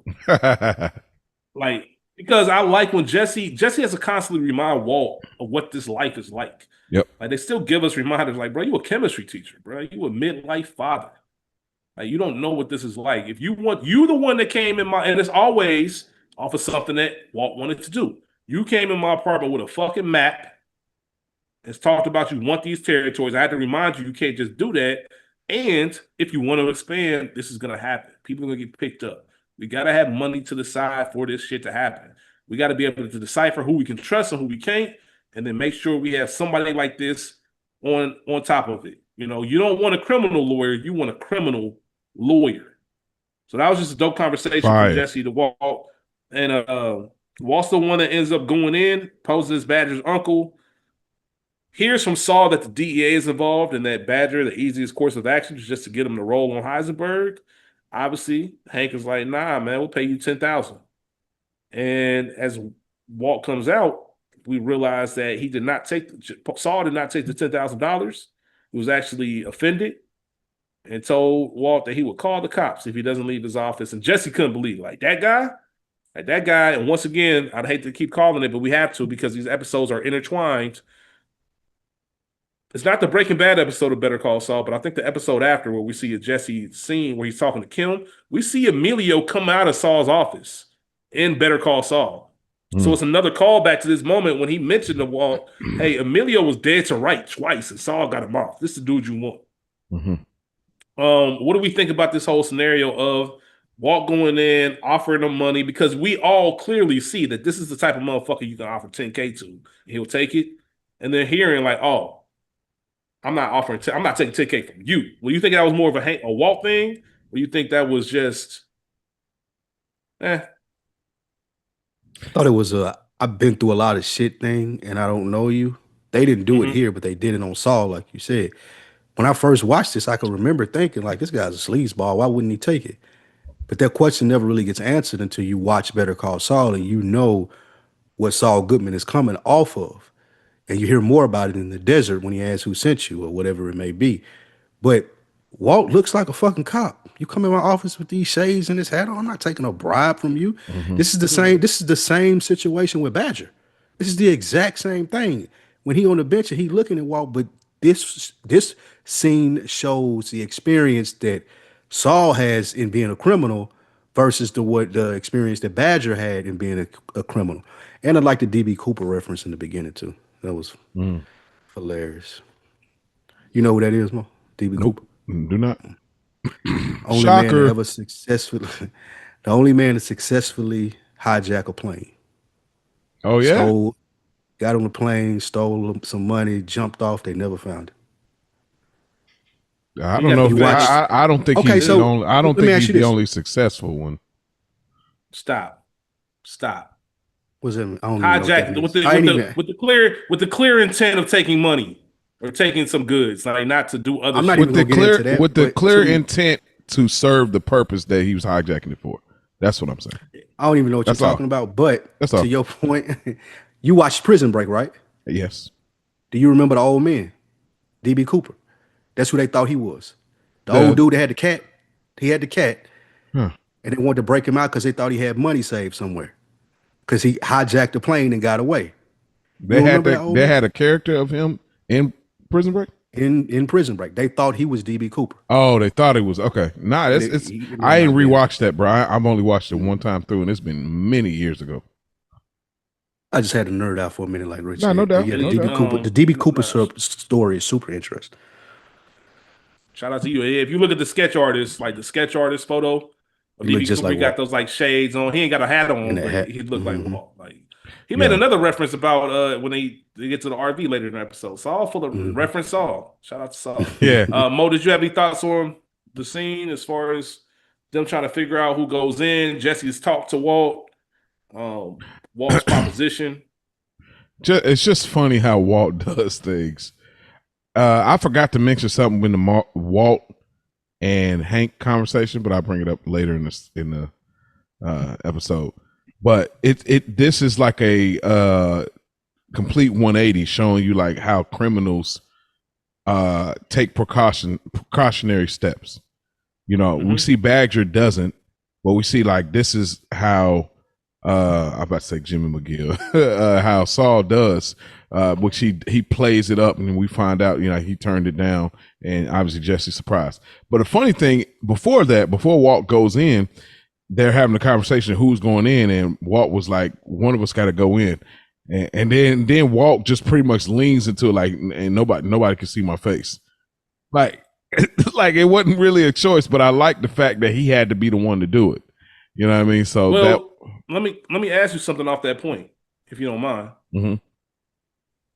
How much different is this scene if Jesse is the one that goes in? Is Jesse as alert to notice that, hey, the plan is to have this dude snitch on Heisenberg on the DEA? Plus, I think the whole conversation is different if it's Jesse in there.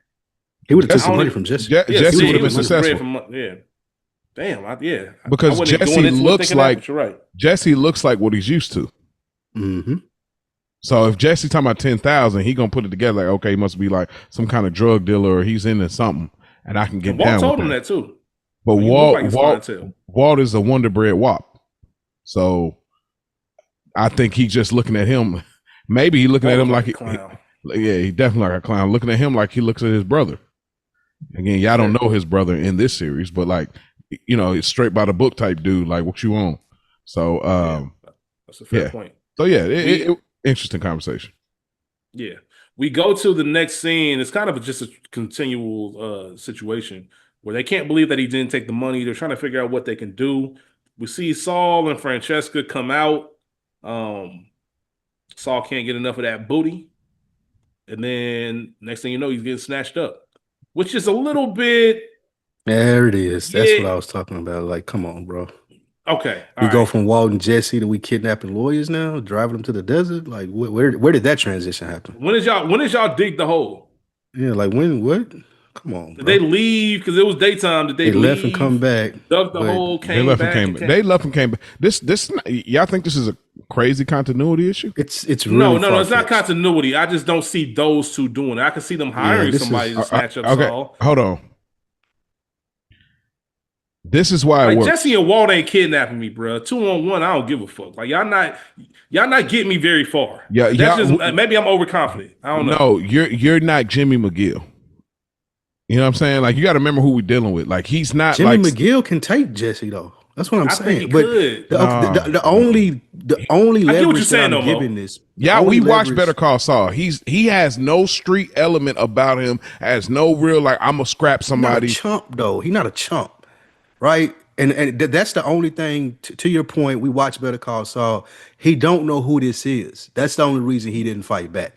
That's the only reason that I have to believe this as a viewer, because this very well could be Lalo people. This Yes. very well could be somebody that he didn't dealt with in the past people because we know Saul's history.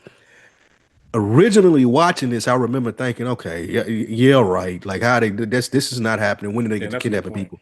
But now that I know Saul and his backstory and who he's dealt with, of course he's not gonna fight back because he don't know who that is behind the mask. So I do give you credence to your point. But that ain't even my point I'm trying to make. But I appreciate it. My point ain't like, oh, I'm not let me not fight back because it could be Lalo's people.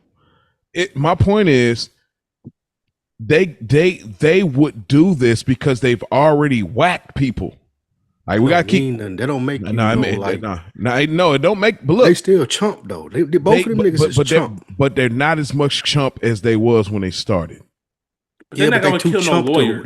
They too chump to kidnap, which is a life sentence. No, they're not. Take a nigga to the desert and threaten to put him in a grave if he don't do what they say. Nigga, who are y'all? Y'all got me fucked up. This is staging. This is staging. If they was really about that, Walt would have never taken off his mask in the next scene. Like But here's what I'm trying to tell y'all. Nothing's converted about who they are. But we have to remember they already been through the trenches. Y'all believe it, however y'all want to put it. They had to get rid of a body. That was by happenstance, though. It don't matter. But listen, they initiated this. Here's what I'm saying. Think about it. Just really think about it. No, we hear what you're saying. I'm saying like disagree. This is not. I'm saying okay, y'all could disagree, but like this is not far fetched. When if you're a civilian and you literally got rid of a body, you ain't never dealt with dead people at all. You seen a person not breathing, and then you actually killed another person, and now you're talking about kidnapping somebody. They literally broke open a door to steal the ingredients they needed to make the blue meth. Like. To me, this is not that far-fetched because Saul's not no street dude. And we understand he's a criminal. He's not like this above board. Like if this was Hank, this would be so far-fetched. Or Gomez, far-fetched. We know he's a criminal. You need a criminal lawyer. So I think when they're doing this, no, they wasn't going to kill him. No, they didn't have that. This is all staging to get their point across. I don't know. It's not that far fetched to me. If we got this before all the other stuff, maybe, but not to me. I just don't see them. So I think Spike was kind of going there earlier. All of the shit that they've been into was happenstance. Like it just happened to happen. They didn't plan any of that stuff out. Like, and I'm not saying Saul was about to scrap with him, but Saul would at least push off and run and yell for help. Like I didn't think that it was some tough guy. Saul's not a tough guy, but I just don't see him just going. Now the whole Lalo situation, that would make sense. But for Jesse and Walt and their best thing, and as we seen Walt take a fucking Etch-a-Sketch and come up with an idea to make a bomb. This is the best decision you had to kidnap a lawyer knowing you ain't about that life? Like once again, worst case scenario, if this doesn't go our way, we fucked. Like it just doesn't. I have a hard time getting behind it in that sense. Everything you're saying, I definitely understand. I'm not. All it says is they're dumb. I think about The Wire, season 3. You know what I mean? Stringer coming that motherfucker wanting to kill Clay Davis. Everybody had to be like, "What, nigga?" Like there's certain people you don't touch. Lawyers are one of them. Like we don't know you well enough. The relationship isn't established. Yeah, to set that type of intimidation factor. Like I understand your premise, Mo, but I think that you're not giving enough credit. Like kidnapping a motherfucker is a lot. Like that's some like even to how they've had to kill people and the crimes that they've done, even breaking into their place. Niggas get B&Es all the time if they do that. If you break and entering, like you do that. Kidnapping somebody is that's another level of like I'm a criminal. I'm outside. Like because that you don't just think to. Oh, we finna snatch him and take him to the desert. Like, what if something go wrong? Like, do y'all niggas got a gun? Like, it's a whole. Do he got a gun? Do he got protection? Do he got somebody out here looking that we don't know about? Like, I just feel like this is one of those plans that Jesse would have had earlier in this series, and Walt would have looked at him and been like, "Okay, tell me the plan. How this gonna work out?" And we losing that element because that should have happened. Like, this should have been a conversation that we heard as viewers to help us, like. Palette this better because this ain't this. I can't get behind them kidnapping a lawyer and taking him to the desert. I don't care what they did prior to this. It just don't make sense to me. Yeah, we'll agree to disagree because I mean dealing with the Tuco thing, like Walt was literally about to have to whack another person. Like, so to me, this is that was out of necessity though. This is necessity. A nigga from his job. I'm looking at prison time. You imagine staking out somebody's job, waiting for the nigga to come out and then being like, "Oh, we finna have to kidnap this nigga and throw him in the trunk." Like, no, that's crazy. That's real criminal shit right there. They're real criminals. They not. They slipping into criminal circumstances. Bro, they're selling meth on the street. What do you mean? To make money. Drug dealers ain't really criminals, but that's another but they already killed people. Like, this is my I get what y'all saying. They didn't just walk. Listen, there's moments in this series where they turn into who you talking about. Bro. I know, they're not there yet, in my opinion. I know they're not there, but this is not that far fetched because they don't have any intent to kill him. Like kidnapping him, and that's the thing. That's even worse. That's even worse. No, it is worse. That's that nigga. Okay, you're right. But what I'm saying is they're desperate, and it lines up in the sense that we've done crazier things. Like Tuco almost took us to Mexico. Like, to me, this is not that far fetched. If this was like a corporate lawyer, like if this was his brother Chuck, they would have never did this. But like the fact is, like when Jesse said you need a criminal lawyer, knowing that he's a criminal, like that's why it's more believable to me. But I understand the hesitancy, and we've seen it. Like, I know we spoke about it before last season, in the first season or whatever. Like, some stuff's not believable. So, but we'll agree to disagree. This is not the craziest thing. There's crazy things, but for me, this is not that crazy. It's just when you build prestige TV and you're building this world like this, and you've seen certain examples of Jesse having an idea and Walt immediately asking him to explain it and what's the scenario, what happens if this happens, what happens if that happens. I just don't think that. I think Walt is way too smart to say, yeah, you're right, this is our only option. They don't have to, like, I don't know. I'm not gonna go, we don't gotta go any further. We'll agree to disagree, like you said. But they do take Saul. And he asked about Lalo, asked about Ignacio. So shout out to Nacho, another Better Call Saul reference. We see the same ads that they used when they stole the methylamine. So all of it's tied in. And he even mentions in Spanish, like, he mentions how, like, I'm a friend of the cartel. So all of this is, like I said, it's a good payback if you've seen that show, or payoff, should I say. If you've seen Who was Ignacio? Nacho. Oh, Nacho. Okay, gotcha. Yeah, and then even Better Call Saul. One of my favorite characters in Better Call Saul. And even then, they had an ID showing Nacho. He's referring to Nacho putting those pills in. Well, spoiler alert. Yeah, there's an episode. There's an episode in Better Call Saul that ties to. Yeah, there's an episode in Better Call Saul that directly ties into what Saul is accusing Nacho of and why he thinks Lalo's off of him. That's why I'll look it up. Yeah, I'll look it up and tell y'all which episode if y'all want to watch and go back and kind of weave into the worlds. But all that stuff's connected.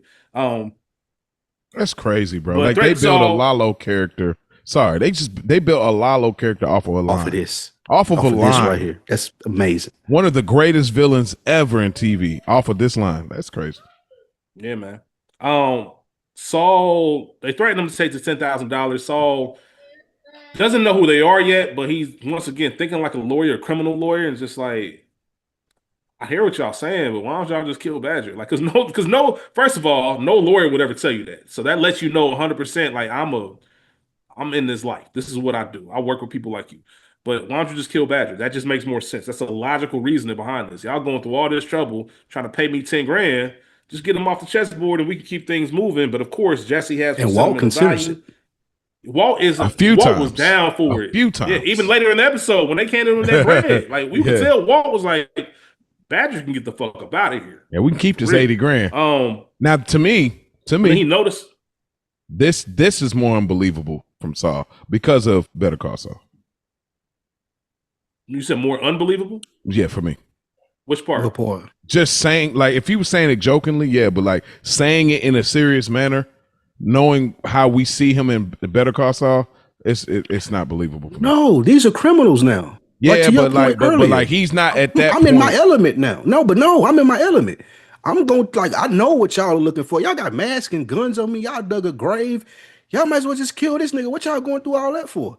Like, he can talk freely like that to them now that they've opened the door after kidnapping him and driving him to the middle of nowhere and putting guns to his head.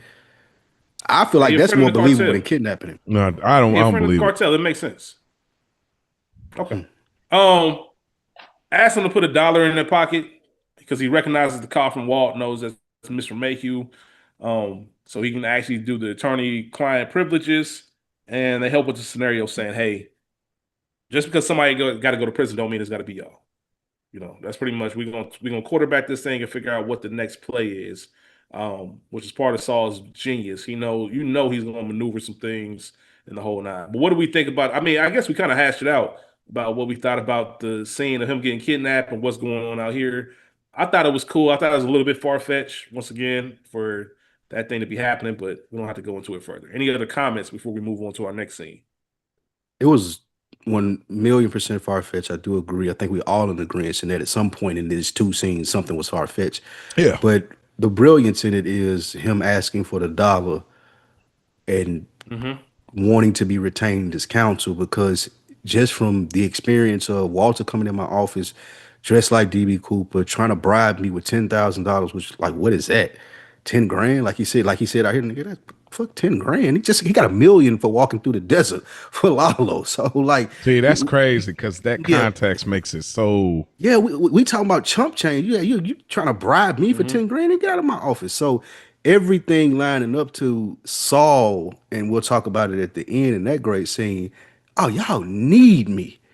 Man, go ahead and put that dollar in my pocket, bro. I'm gonna run cha-ching. Like, he see the dollar signs right there. Like, y'all need me. Whatever y'all got going on, I ain't too sure of it right now. But what I do know is I'm gonna milk y'all. Pause.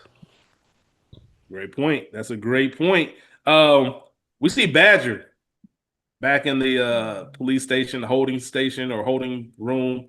He's talking to Hank with Gomez there. APD is there. Saul is also present. Badger gives up a name and a description of Heisenberg, and he's not wrong. Older guy, bald head, balder than Hank, as a matter of fact. But as we go back to Saul's office, we find out that it's really Jimmy In and Out. Jimmy In and Out's the guy who will go to prison for a price. Saul wants 80,000, 30 goes to Jimmy, 50 goes to him. And they can't believe it. Why are you taking 50? Because I facilitated. I quarterbacked this thing. Almost going to Spike's point, like, nigga, I can milk y'all for real if it came down to it. I did write down, as we talked about earlier, before they handed that money over, Walt kind of looked over like, I don't know, bro. I'd rather take this cash and we can get Badger up out of there. Because Saul even brought it up again, like, hey, you sure you don't want to shank him in the lunch easier line, way the to child do line? this. It's an easier way to do this, bro. Way to do this, bro. Like, and he even said the line, conscience has a price. You paying 80,000 because you ain't got enough in you to take care of your man. Now, I'm not saying that lightly, of course. That is the correct decision to do. But this just lets you know this is the world you are now entering. And that's why I started talking about transitional episodes last week. That's why I said last week, not this week. You are now entering kind of what you said, Mo. Oh, y'all cosplaying as criminals? Now y'all really about to be criminals. Yeah. Like, let me tell y'all how we get down. Like, this ain't all the shit y'all been doing, and this goes to Spike's point. All the shit y'all been doing is fucking amateur hour. That's some bullshit. Y'all been stumbling into criminal activity. That's probably the best way to say it. Y'all have stumbled into criminal activity. Now you in it. Like, this is how we get shit handled. If you can't stomach this, you need to get the fuck out. And it's crazy to think that they were still having these moments based on what you see later in the series. There's certain things that happen, and it's like, yo, this season, fuck the series, this season that happened. Where they like, all right, then bet. And I think this is the push that they needed. Well, I won't say they, I'll say Walt for sure. Jesse's definitely still trying to be the moral compass, but Walt was like, fuck it. If we in, we in. That's the one thing I will say about Walt. When he did it, he did it. Like, wasn't no half stepping, wasn't no pussyfooting about it. He did it. So, what do we think of any thoughts on the scene of him? Like I said, half talking to Saul, 80,000. I'm taking 50. I'm gonna get 30 to Jimmy. Jimmy likes going to jail, so that's why I'm taking a bigger cut. And I'm saving y'all ass. If you don't pay me, y'all can leave and let the DEA take care of this. I just would like a little bit more elaborate, a little bit of an elaborate understanding of why dude is okay with this and where does that money go for him? Why is this beneficial? Because it go in his books. It go in his books, so he can buy stuff. You just want money. You want to go to jail because it doesn't work well for you being on the outside world. So you can get rich. So you could be prison rich. Yeah, I think the line that sold it for me was when he said he prefers to be in jail. Like, and there's a ton of We've people seen this. We've seen this are in more movies and comfortable stuff. in jail than Yeah, outside. I know Like, people. yeah, I know people like that. Actually, I know people personally. Like, yeah, like I they can't prefer jail adjust. than being outside. So it makes Like, sense. It wasn't far fetched for me. their argument is the structure. Like they can't control their normal life. They See, Mo, don't know how to put stuff into context and do different things. So they need a motherfucker to tell them to wake up at 6. I'm gonna feed you at 7. Count time is at 8. Like they need that. It's motherfuckers like you remember Shawshank Redemption, Yeah. right? The Dude old got dude, he out and it hung was off. himself. Yeah, he hung He himself. was like, nah, I That's can't not a do this. spoiler. I've That been in shit came jail out in for so long. 1994. So if Yeah, you ain't seen yeah. Seen Shawshank, shame Shawshank on you. yet. Yeah, no doubt, Yeah. no doubt. But no, so There Mo, are a I lot of think different scenarios where this happens in movies. correct me if I'm wrong, but you're looking at it as you wouldn't do it or you don't believe it. And I don't think that's the case. All you have to do is believe that it's possible. Another There are narrative. people out there like it. And if you it is possible that people do want to go No, to jail. no. It is I know possible. niggas. I can see know the niggas logic that in would it. get excited if you tell them I got 30 grand for you to go do 7 years. Like, what? Yeah. Nigga, I had a you I had a bro. hey, You got to change I had your a group. weed. If you I got had a people that weed know man. people, I said I know people. I didn't say they were my people. I said I know them. sheesh. Yeah. There was a weed man in Toledo when I was in college that offered me like 5 bands to take a gun charge for him. I told him, get the fuck out my face. Cause I ain't had, I ain't had no prior. Yeah, like niggas would do that and say, like, hey, bro, I got money for you. Do this. And that's a lot of shit happen. People hard, people down on their luck. People say, shit, 10,000, you ain't got no priors. I'll take a little, probation and go stuff. I didn't do that shit. You get the fuck out. I got out that van so quick. I mean, for me, I guess it's just it's not not believable to me, and I know it exists. It wasn't that 5,000 was crazy. I'm sorry, Mo. I was looking at that nigga like Saul 5 bands for a gun charge. Get the fuck out of my face. Hey, bro, you riling. But it was just this is where to me, and of course, of the transition to the next thing, it felt overly convenient for me.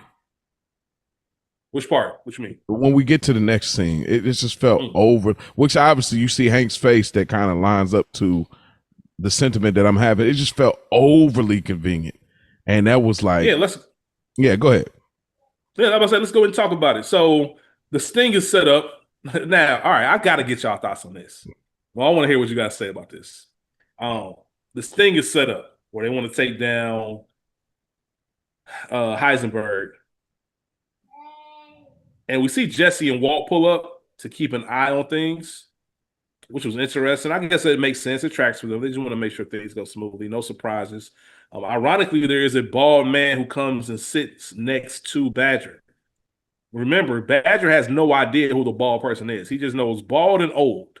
No other description, which is a little bit you would like to think. And I'm assuming Badger's not out on bail, right? He's still in the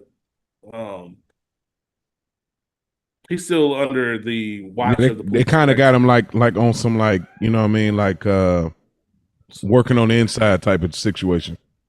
Okay, and the only reason I'm saying this is because there must not have been an opportunity for Saul, even though you should have attorney-client privileges. At some point, I'd imagine you get in the room, you show him a picture, like this the dude that you're gonna be meeting with. Maybe they got cameras in there. I don't know. It's cool either way, one way or another. They probably, they probably wanted a real, a natural reaction with him, like less is more with a person like Badger.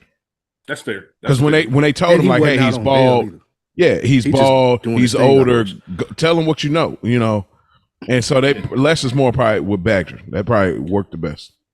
Yeah, no, that's fair. But we see there's the wrong guy that sits on the bench. Badger has no idea. He's ready to make the deal. The feds are waiting on the exchange to happen, and Walt and Jesse immediately see what's going on and like, man, we got to stop this. Like they pull around. Jesse gets out, and Walt's like, man, I'll make a distraction. And he pulls up and says, oh, Hank, I thought that was you, and has a whole conversation. I got to ask all about this. All right. You can't control traffic and who's in front of you. I'm not saying this isn't, it's actually pretty smart on Walt's behalf. Maybe a little bit too much TV magic of this going down. I think that's my only thing with this scene. Like, it's a little bit too much. And 2 occasions. One, you got this random ball dude coming. You could have just had the regular dude come. You know what I mean? And just made the swap. We didn't even need this moment of you being around, unless it leads to something else that I'm not thinking of at the moment. But But I want to get y'all thoughts on this whole bust. And Mo, to your point, everybody's talking about, yeah, we found Heisenberg. His real name is this, and you see Hank, and this is that tottering He's a good conversation police. about, is he good police or bad police? He knows something ain't right. Now I don't know if he's good enough police to understand what it is, but he knows. Like, I've been a cop long enough to know that dude's not Heisenberg. Mm-hmm. So what did y'all think about this scene and them having this big bust? Scene didn't work for me. It was too clunky. There was a lot of clunkiness in this scene. One, to the point of what you're talking about, and I know it's Albuquerque and I know it's 05, but these niggas got a handy cam set up. Oh, nine, excuse me. They have a handy cam set up on a tripod in the back seat filming this. When we seen other officers rush in from other positions that would have been filming this as well. Like, this ain't the only camera that would have been on site, dude. So that was one thing that bothered me. The second thing, the shit with Walt was too goofy. That was just like very TV magic, like Rich said, very random, very, oh, this only works in TV world, because immediately Hank would have been like, man, get the fuck out of here, bro. I'm at work. What you got going on? So I didn't like this scene. This scene didn't work for me. It was a lot of TV magic, for lack of a better word. I'm not mad. I like Walter's thinking of, it made him look smart. You're right. It made him look like the scramble, like, yo, we got to get involved, because Badger would have been sitting there still beating his damn drum. Shout out to Drumline. Like, until he had to get in, like, bro, wrong guy. You know what I'm saying? And, you know, let me do this to cover up Jesse. You know, I like that part of it, but it just, the convenience of it, of the plot, is just like, this is where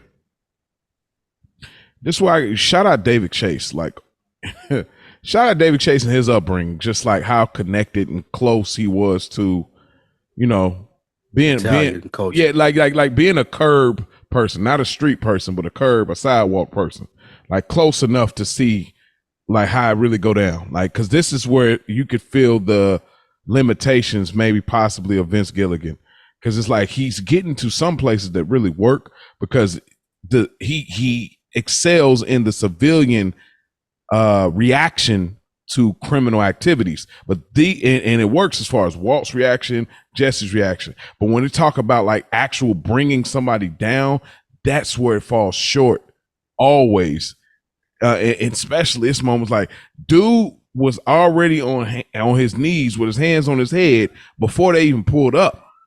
And I'm like, bro, at least wait a second. You know what I mean? And it looked obvious. It looks so obvious. So it's like, I mean, again, and obviously they're using this to kind of leave an Easter egg for Hank, but it was just like, it felt way too convenient, like, to me. So I didn't like it either. But I didn't like a different aspect versus you. It wasn't clunky to me. It was just too convenient for me as far as the placing the criminal at the spot. Like, because Hank said episodes ago, we got a new kingpin in town. You think the kingpin is just posted up on a street bus seat? You know what I mean? Like, come on. I don't know. It could have been more creative, but yeah. So let me ask you this. Have we reached the point, and when I say we, I mean no more half measures. Have we reached the point where comparisons to Thief of Joy? Like, are you? I'm gonna ask. I'm curious if either one of y'all are looking at this as we're doing the rewatch. How much of the lens is looking at it through Sopranos versus just looking at it for what it is? And this is just a curiosity question. I think my lens is looking at it from just a great TV show and great characters. Okay. And I rewatch a lot of great TV shows with great characters. Like, even when you put me on The Shield, I forgot to mention Vic Mackey, piece of shit, racist. However, he was someone that you could root for. So as I'm looking at Breaking Bad and I think of all the legendary TV shows that I've watched, what's lacking here, and I'm not even just comparing it to The Sopranos, I'm comparing it to every good TV show as people explain this to be. And I'm like, it just, for these first 15 episodes, 14, there is no character that I give a fuck enough about to be like, oh, I'm rooting for you. I want to see what happens with you. I'm interested to see where this goes. It's just like we're in the shenanigans of a drug addict and a meth school teacher who claims he's trying to save his family, but really that ain't it at all. He ain't paying attention to his family. We ain't seen Flynn in 2 episodes. Well, we seen him last episode, but Like he don't know what his son got going on. So I'm not. It's not stealing the joy from me comparison. However, I do want to be proper in my social commentary about it and what we do in the sense of this don't feel the same as them other shows when you rewatching it. It don't feel the same. For me, I'm after the last episode, I'm no longer comparing it to Sopranos because this can't be compared to Sopranos. It's not even close. I don't care what IMDb scores it. Once we get past this, we start getting to season 3, 4, 5. It's not even close to Sopranos. So I'm no longer comparing it to Sopranos at all. In my opinion, it's just not close. Like regardless, because rewatchability matters. It's like a classic album.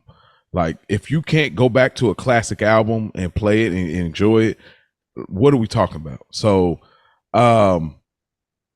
Breaking Bad is a unique experience of a show. And I like how Spike put it where it's like, I'm comparing this to just prestigious TV in general. And it is still prestige TV, but it's again, the lower end. It's at the lower end. Like I think whenever we do The Wire, I think that's going to be the one. It's like, okay, let's see. Like that's really like let's see what's up between Sopranos and The Wire, because this is not number 2. You know what I mean? This is not number 2. I know y'all. It's Wire, Sopranos. For me, but I would even put Thrones above this. Looking at this now, like I rewatched Game of Thrones maybe a year and a half ago. That shit was fire. Okay, like, I was looking at that like I had never seen that before until it got to that last season. The ending is what ruined it. But as I was rewatching it, just some of the moments, and you're like, oh shit. Okay. Like, you still have those moments on the second and third watch of Thrones. We haven't gotten there yet with this. And here's what go ahead. I got one thing I said real quick. One of the biggest things for Breaking Bad is that it came out when it came out. It came out during a time where you were still like lining up in front of your TV to watch shows. Like nobody really watches. There was a moment in time, and I know a lot of people listening remember this, where if you wanted to watch your show, you watched it at the time that it came out on that day. So you get all these new, and now you have the convenience of saying, oh, this just dropped, or people dropping whole seasons at once. Like it built this lore and this week to week kind of like prestige, especially if you get like to this point on where certain things start happening. And like I said, season 3 starts kicking in, where you just have this water cooler conversation going on about the show, which helps the lore of it. Versus if it came out today in 2026 and you just dropped, if you dropped the first season of Breaking Bad on Netflix or Prime or Apple TV, people watch that shit in 1 day, 2 days, it gets talked about for a second and it's done. And I don't know if it's ever, it might get some whispers as far as like, man, you seen that show about the chemistry teacher cooking meth? You're going to have those conversations, but it doesn't have the time to kind of sit and grow and build its own lore week by week. So I do think that was a big advantage of Breaking Bad.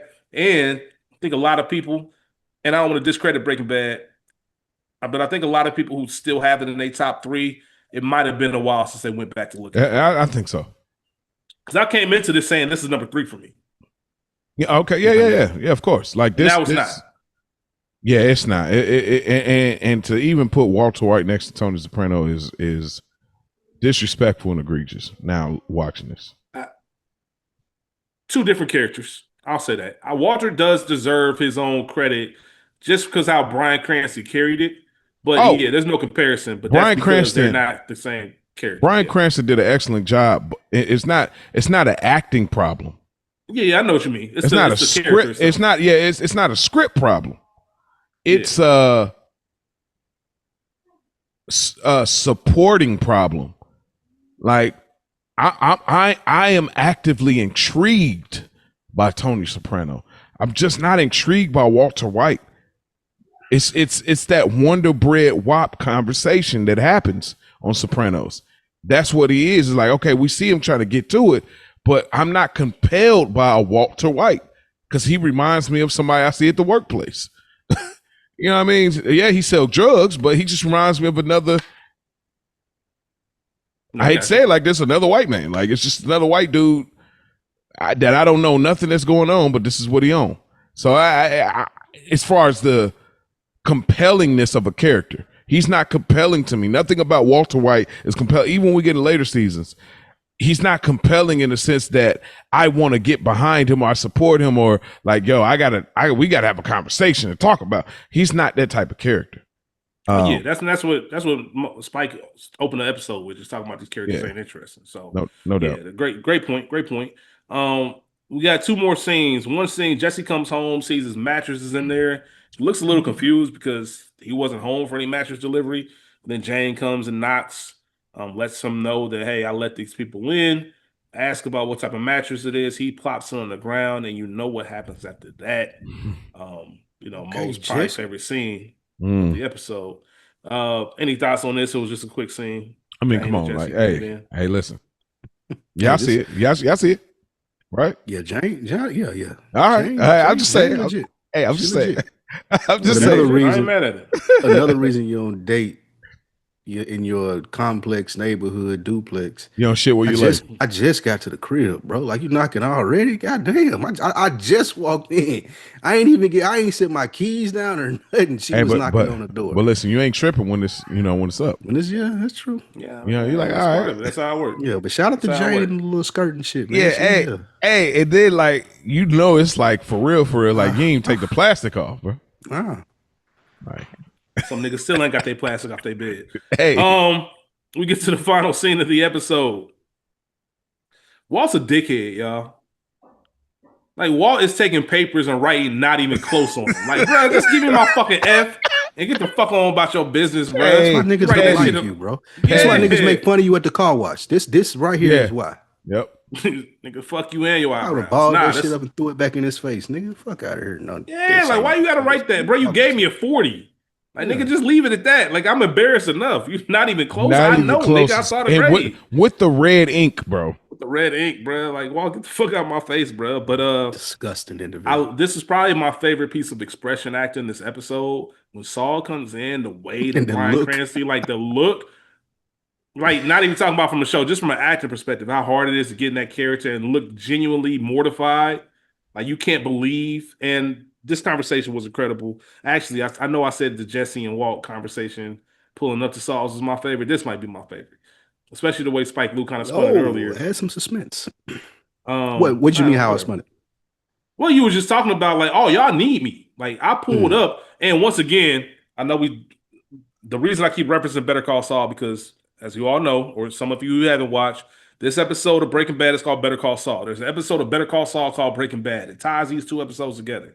We see like Mike actually give Saul the information about, this guy, he's a chemistry teacher. And you see, like, what? Really? That's why when he comes in, he said, you really are a chemistry teacher. In Better Call Saul, they had you see the conversation taking place because Saul couldn't believe that he was really a chemistry teacher. He also told Mike. I need to watch this. Yeah, he also told Mike, season 6, episode 11. He also told Mike that, man, there's something about this guy. Like, I know enough to know he's got something that's got the whole DEA ready to jump. And I just got a feeling. And the whole point of it was like, should we introduce him to Gus? Like, he didn't even mention Gus's name. He said, did you talk to the big guy about him? And Mike was just on some, bruh, this motherfucker, small potatoes. He kind of said, the way Mike described Walt was the same way Spike described Badger in one of the earlier seasons. Like, this is the type of this person that gets you killed. Like, he's going to end up in jail or with a bullet in his head. Like, there's no reason for me to talk to the big guy about this guy. And Saul was the one that was like, nah, bro, I think he might be somebody. And then when he actually pulls up, he gives him the game. Like, listen, my PI charged me 3 hours, so I know he found you in 1 or less. Like, it shouldn't be this easy for somebody to find you. I'm pulling up on you. That means the cops can too. Hey, man, let me give you some game real quick. Attorney-client privileges is a real thing. And if you're going to be going down this path that you're really trying to go down, like, I'm the person that you need. If you want to make money and keep your money, Better Call Saul. And that's the end of our episode. So what did y'all think about this final scene of him just pulling up and letting Walt know, once again, going to the point I made earlier, no, bruh, you in it now. Like, this is what this comes with. Like, you can't be doing the bullshit half-ass, oh, you noticed that the plate was broken. Now I got to kill this dude and I'm still struggling. Nah, bro, you got to make that decision. You here. You criminal. I'm here to help you. What y'all think about this final scene? This is an amazing scene arguably the best scene of the series so far.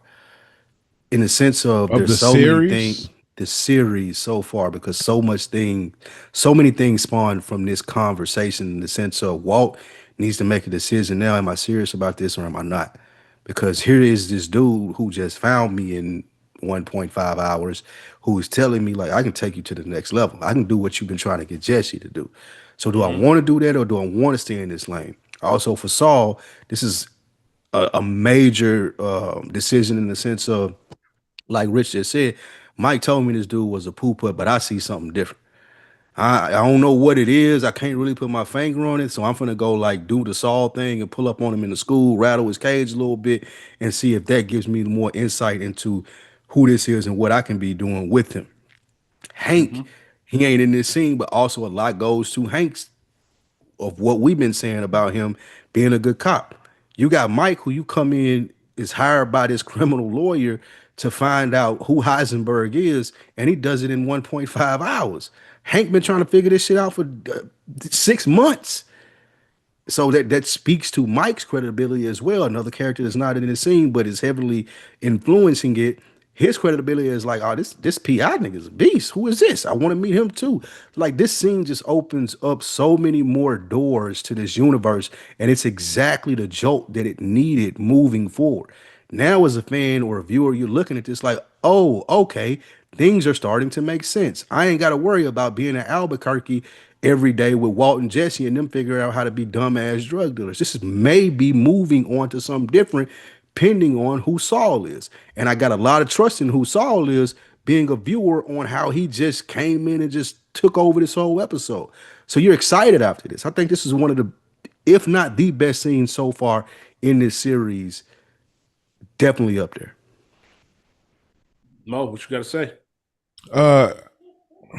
I'm not mad at it. The best scene to me, obviously, for me, I've said it before, I say it again. It's and the bag is in the river when Walt was with Crazy Eight.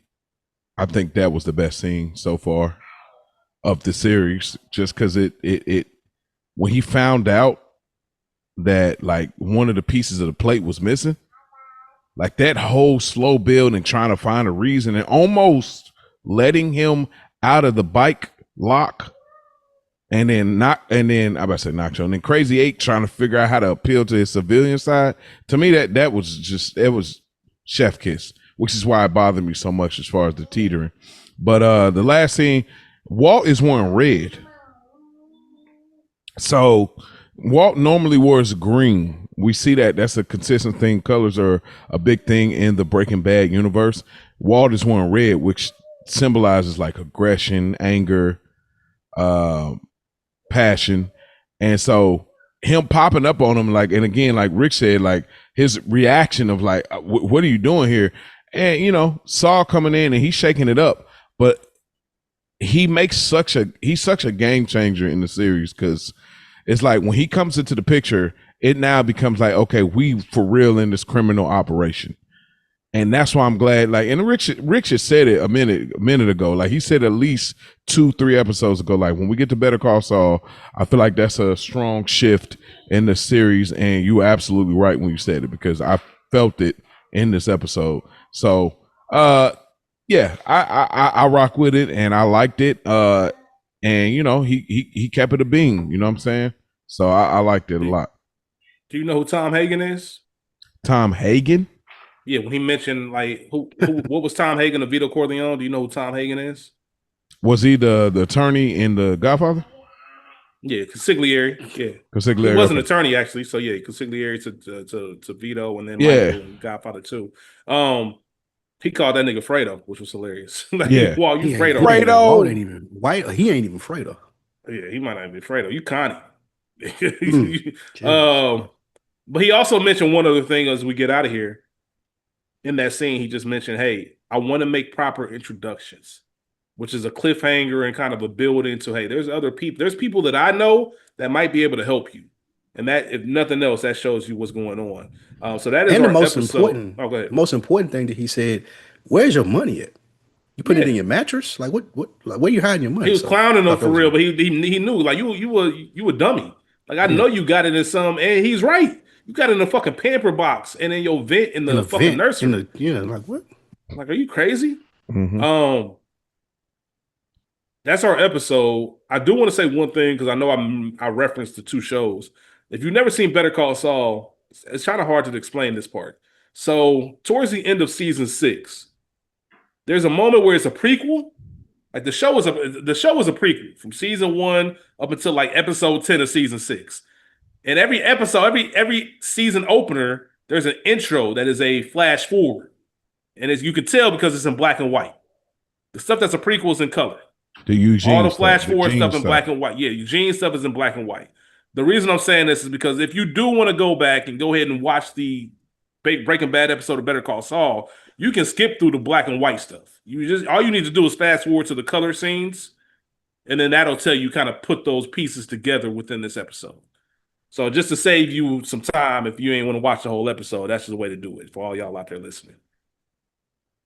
And you can tie both of them together, and it just kind of seams in perfectly. So shout out to Vince Gilligan for that.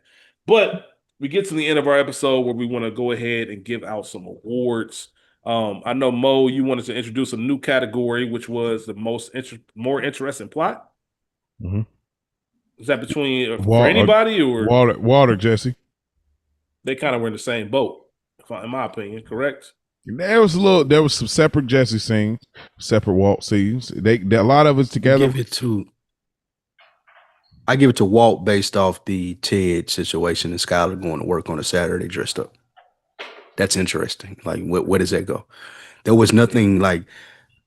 I never thought that Jane was going to change Jesse. I know what happens, but not at one point did I think, oh, this is going to be something that makes Jesse a better person. And he's going to have a good girl and he'll get it together while he's making money with Walt. Like, I never thought that was going to happen. So the situation with Skyler going to work was more interesting. So I'm going to give it to Walt for this episode. I got Jesse actually. I think I mean, and it was great material with Walt and Skyler, but I did like the intrigue, the curiosity of Jesse and Jane was there for me, and then of course, like I said, her just like revealing the sobriety thing, but like having some hesitation there. It was interesting. I mean, obviously, I know what I know, but it was interesting. So I liked it a little bit more.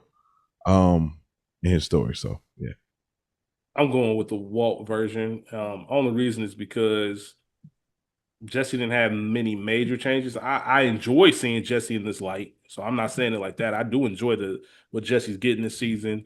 It might, and this is without me knowing fully everything, it might be my favorite version of Jesse, maybe the season 2 version compared to everything else that we get. So I'm enjoying what's going on. However, you made a great point about Walt wearing the red. Like, it's in that scene with you can see the wheels turning. Even the whole Badger thing where he was like, bro, we can say this 80 and just off him. Like, it's really starting to come out. Like, all right, the deeper I get into this, the more true version of myself is coming out. And I think that everything that he had going on, even the fact that Jesse wasn't present for the Saul meeting at the end of the episode, like, that's strictly a Walt thing. I just think that makes it more fascinating because you can see the wheels already spinning in Walt's head. Like, yo, if we gonna do it, we gonna do it. So that's the more interesting plot for me. Favorite conversation, I'll just kick it off because I already said it. It is the Saul and Walt conversation at the end of the episode. It would have been Jesse and Walt, but I just think this is so major for what happens in the next few episodes and the rest of the series. So I'm gonna give it to them.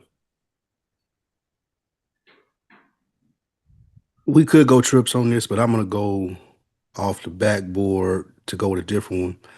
I'm gonna say the Walt and Skyler conversation. The passive aggressiveness there from Skyler in the sense of, you better not ask me shit. Like, you better not suspect nothing. You've been wilding. You disappeared, popped up naked.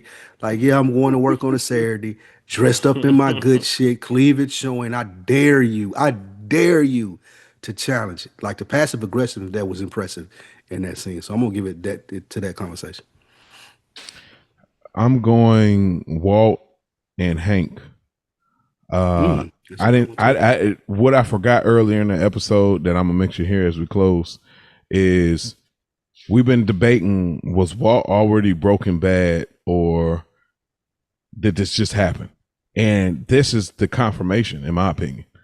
He told Hank that, hey, I've been scared. Like, I've been nervous, scared, for 50 years. But once I got the diagnosis, I stopped being scared. And I think this was the reveal. Now, execution, if you feel differently about it, by any means. But I think this was the context that after the pilot and him starting to go into the direction of selling drugs, after that, he started Breaking Bad. So before that, he was too scared to do anything outside of the normal realm. And that conversation, that's the part that stood out so much to me that I didn't look at before, and I was glad he said it out loud. So, yeah. Gotcha. What was the best scene? I can kick this one off again because it's not suspense. Same thing. That final scene of the episode. I know I'm a Saul guy. That's my guy. I'm thinking about our guy who wrote in our email, the first email I read about putting too much sauce on Saul. And I understand that. I know a lot of it is the Better Call Saul aspect of it, just knowing more about that character. It's hard. Once you watch that show, you can't look at Saul as just Saul from Breaking Bad. You look at Jimmy McGill, look at the whole thing, and it makes a lot more sense as to why you got there. But also, to a conversation we had earlier and probably some other episodes, we talked about how like Walt's not somebody you root for. You did the first time, but then after this, you just realize he's a piece of shit. I've told both of these brothers this on the side. Like Jimmy McGill, aka Saul Goodman, did one of the most egregious, like disgusting things in Better Call Saul, in my opinion. Like with the old lady on the sandpaper case, the way he manipulated that. Like I mean, the writing's so good that I genuinely was upset. Like it was hard for me to watch that go down. I felt bad. I think older people, I got a soft spot for older people anyway. I still found myself rooting for Saul, and he had he deserves none of it. That's the thing about that show. He deserves none of it. However, you still find yourself rooting, and that's that it factor that separates. Facts. We had the conversation about Tony and all these other people, but that's that it factor as to why you root. That's the person I root for.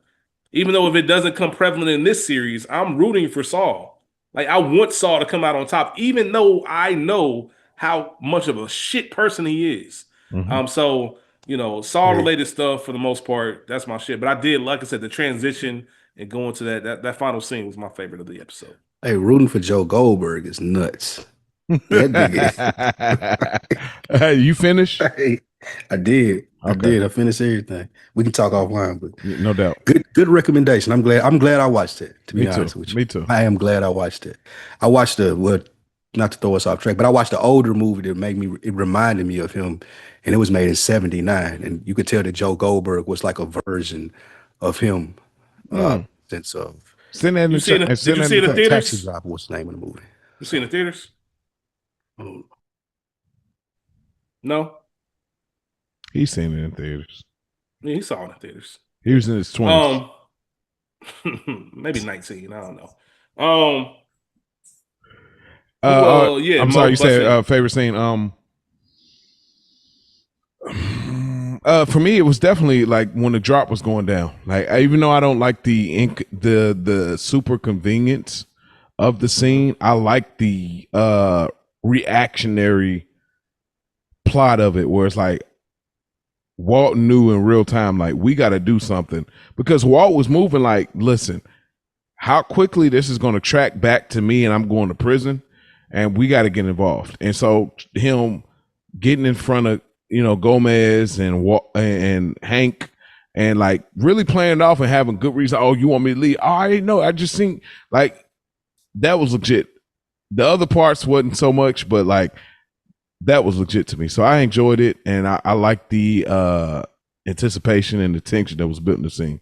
So that whole thing with Badger and the other bald guy, that the drop went down, even though I felt like it was overly convenient. That was my favorite scene. I'm gonna go with Rich's decision too, with Saul and Walt at the end. It just opens so many doors for where this series is going to go.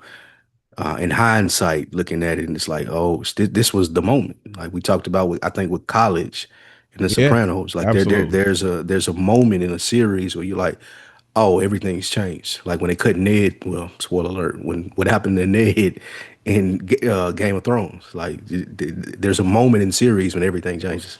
You ain't giving no spoiler alert for that. Shit 15 years old, man. Like, like at some point, we got to talk about it one day in another medium about what the correct statute of limitations is for spoilers. Because, let me know what y'all Game want of to Thrones do. came out in like 2011. Let me know what y'all want to do over there in the text chain. Oh yeah, no doubt. Who took the half measure this episode? Interesting. It's an interesting conversation. I think I'm going with Walt, man, because your wife stepping out on Saturday morning. Walt based off the Ted situation. Yeah, and you realize in real time that you have no idea. Jesse's been trying to tell you that you have no idea how this works, and now you're getting other people involved that are like, yo, you got your money in a mattress underneath, like you bullshitting, bro. Like you have no idea what you're getting yourself into. Like you have this goal and this number in mind. In order for you to reach that and actually see your money, and once again, I know it's not in this episode, so it's cheating. Even Mike being like, this guy's a fucking nobody. Like, why are you even wasting your time talking to him? This is how everybody looks at you. Like, you have no business in the world. You're gonna end up in jail with a bullet in your head. That's how this story ends for you. And he had to really take that reality of like, you know what? I'm not Heisenberg in real life. Like, I'm really a nobody, and I need to figure this shit out. So between that and your wife just out here with the cleavage out, who knows what's happening at work? Your wifey. Jane took the half measure. Say more. She knew what she was dealing with, and obviously, I'd imagine a person that has been sober dealing with a person that indulges in drug activity.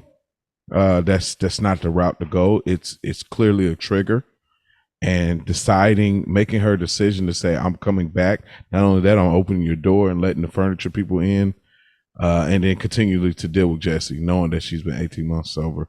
And we'll find out later in the season how that affects things. So Jane took the half measure. Oh my goodness. No, I'm sorry. That's not to you, Mo. I'm going. I just saw something that said Omarion's about to play a hitman in some movie, and I just immediately was like, "What the fuck are we doing?" Anyway, my half measure go. That's why I need to be off my phone and recording. Man. That shit just pissed me off. My half measure goes to Hank. I don't like how.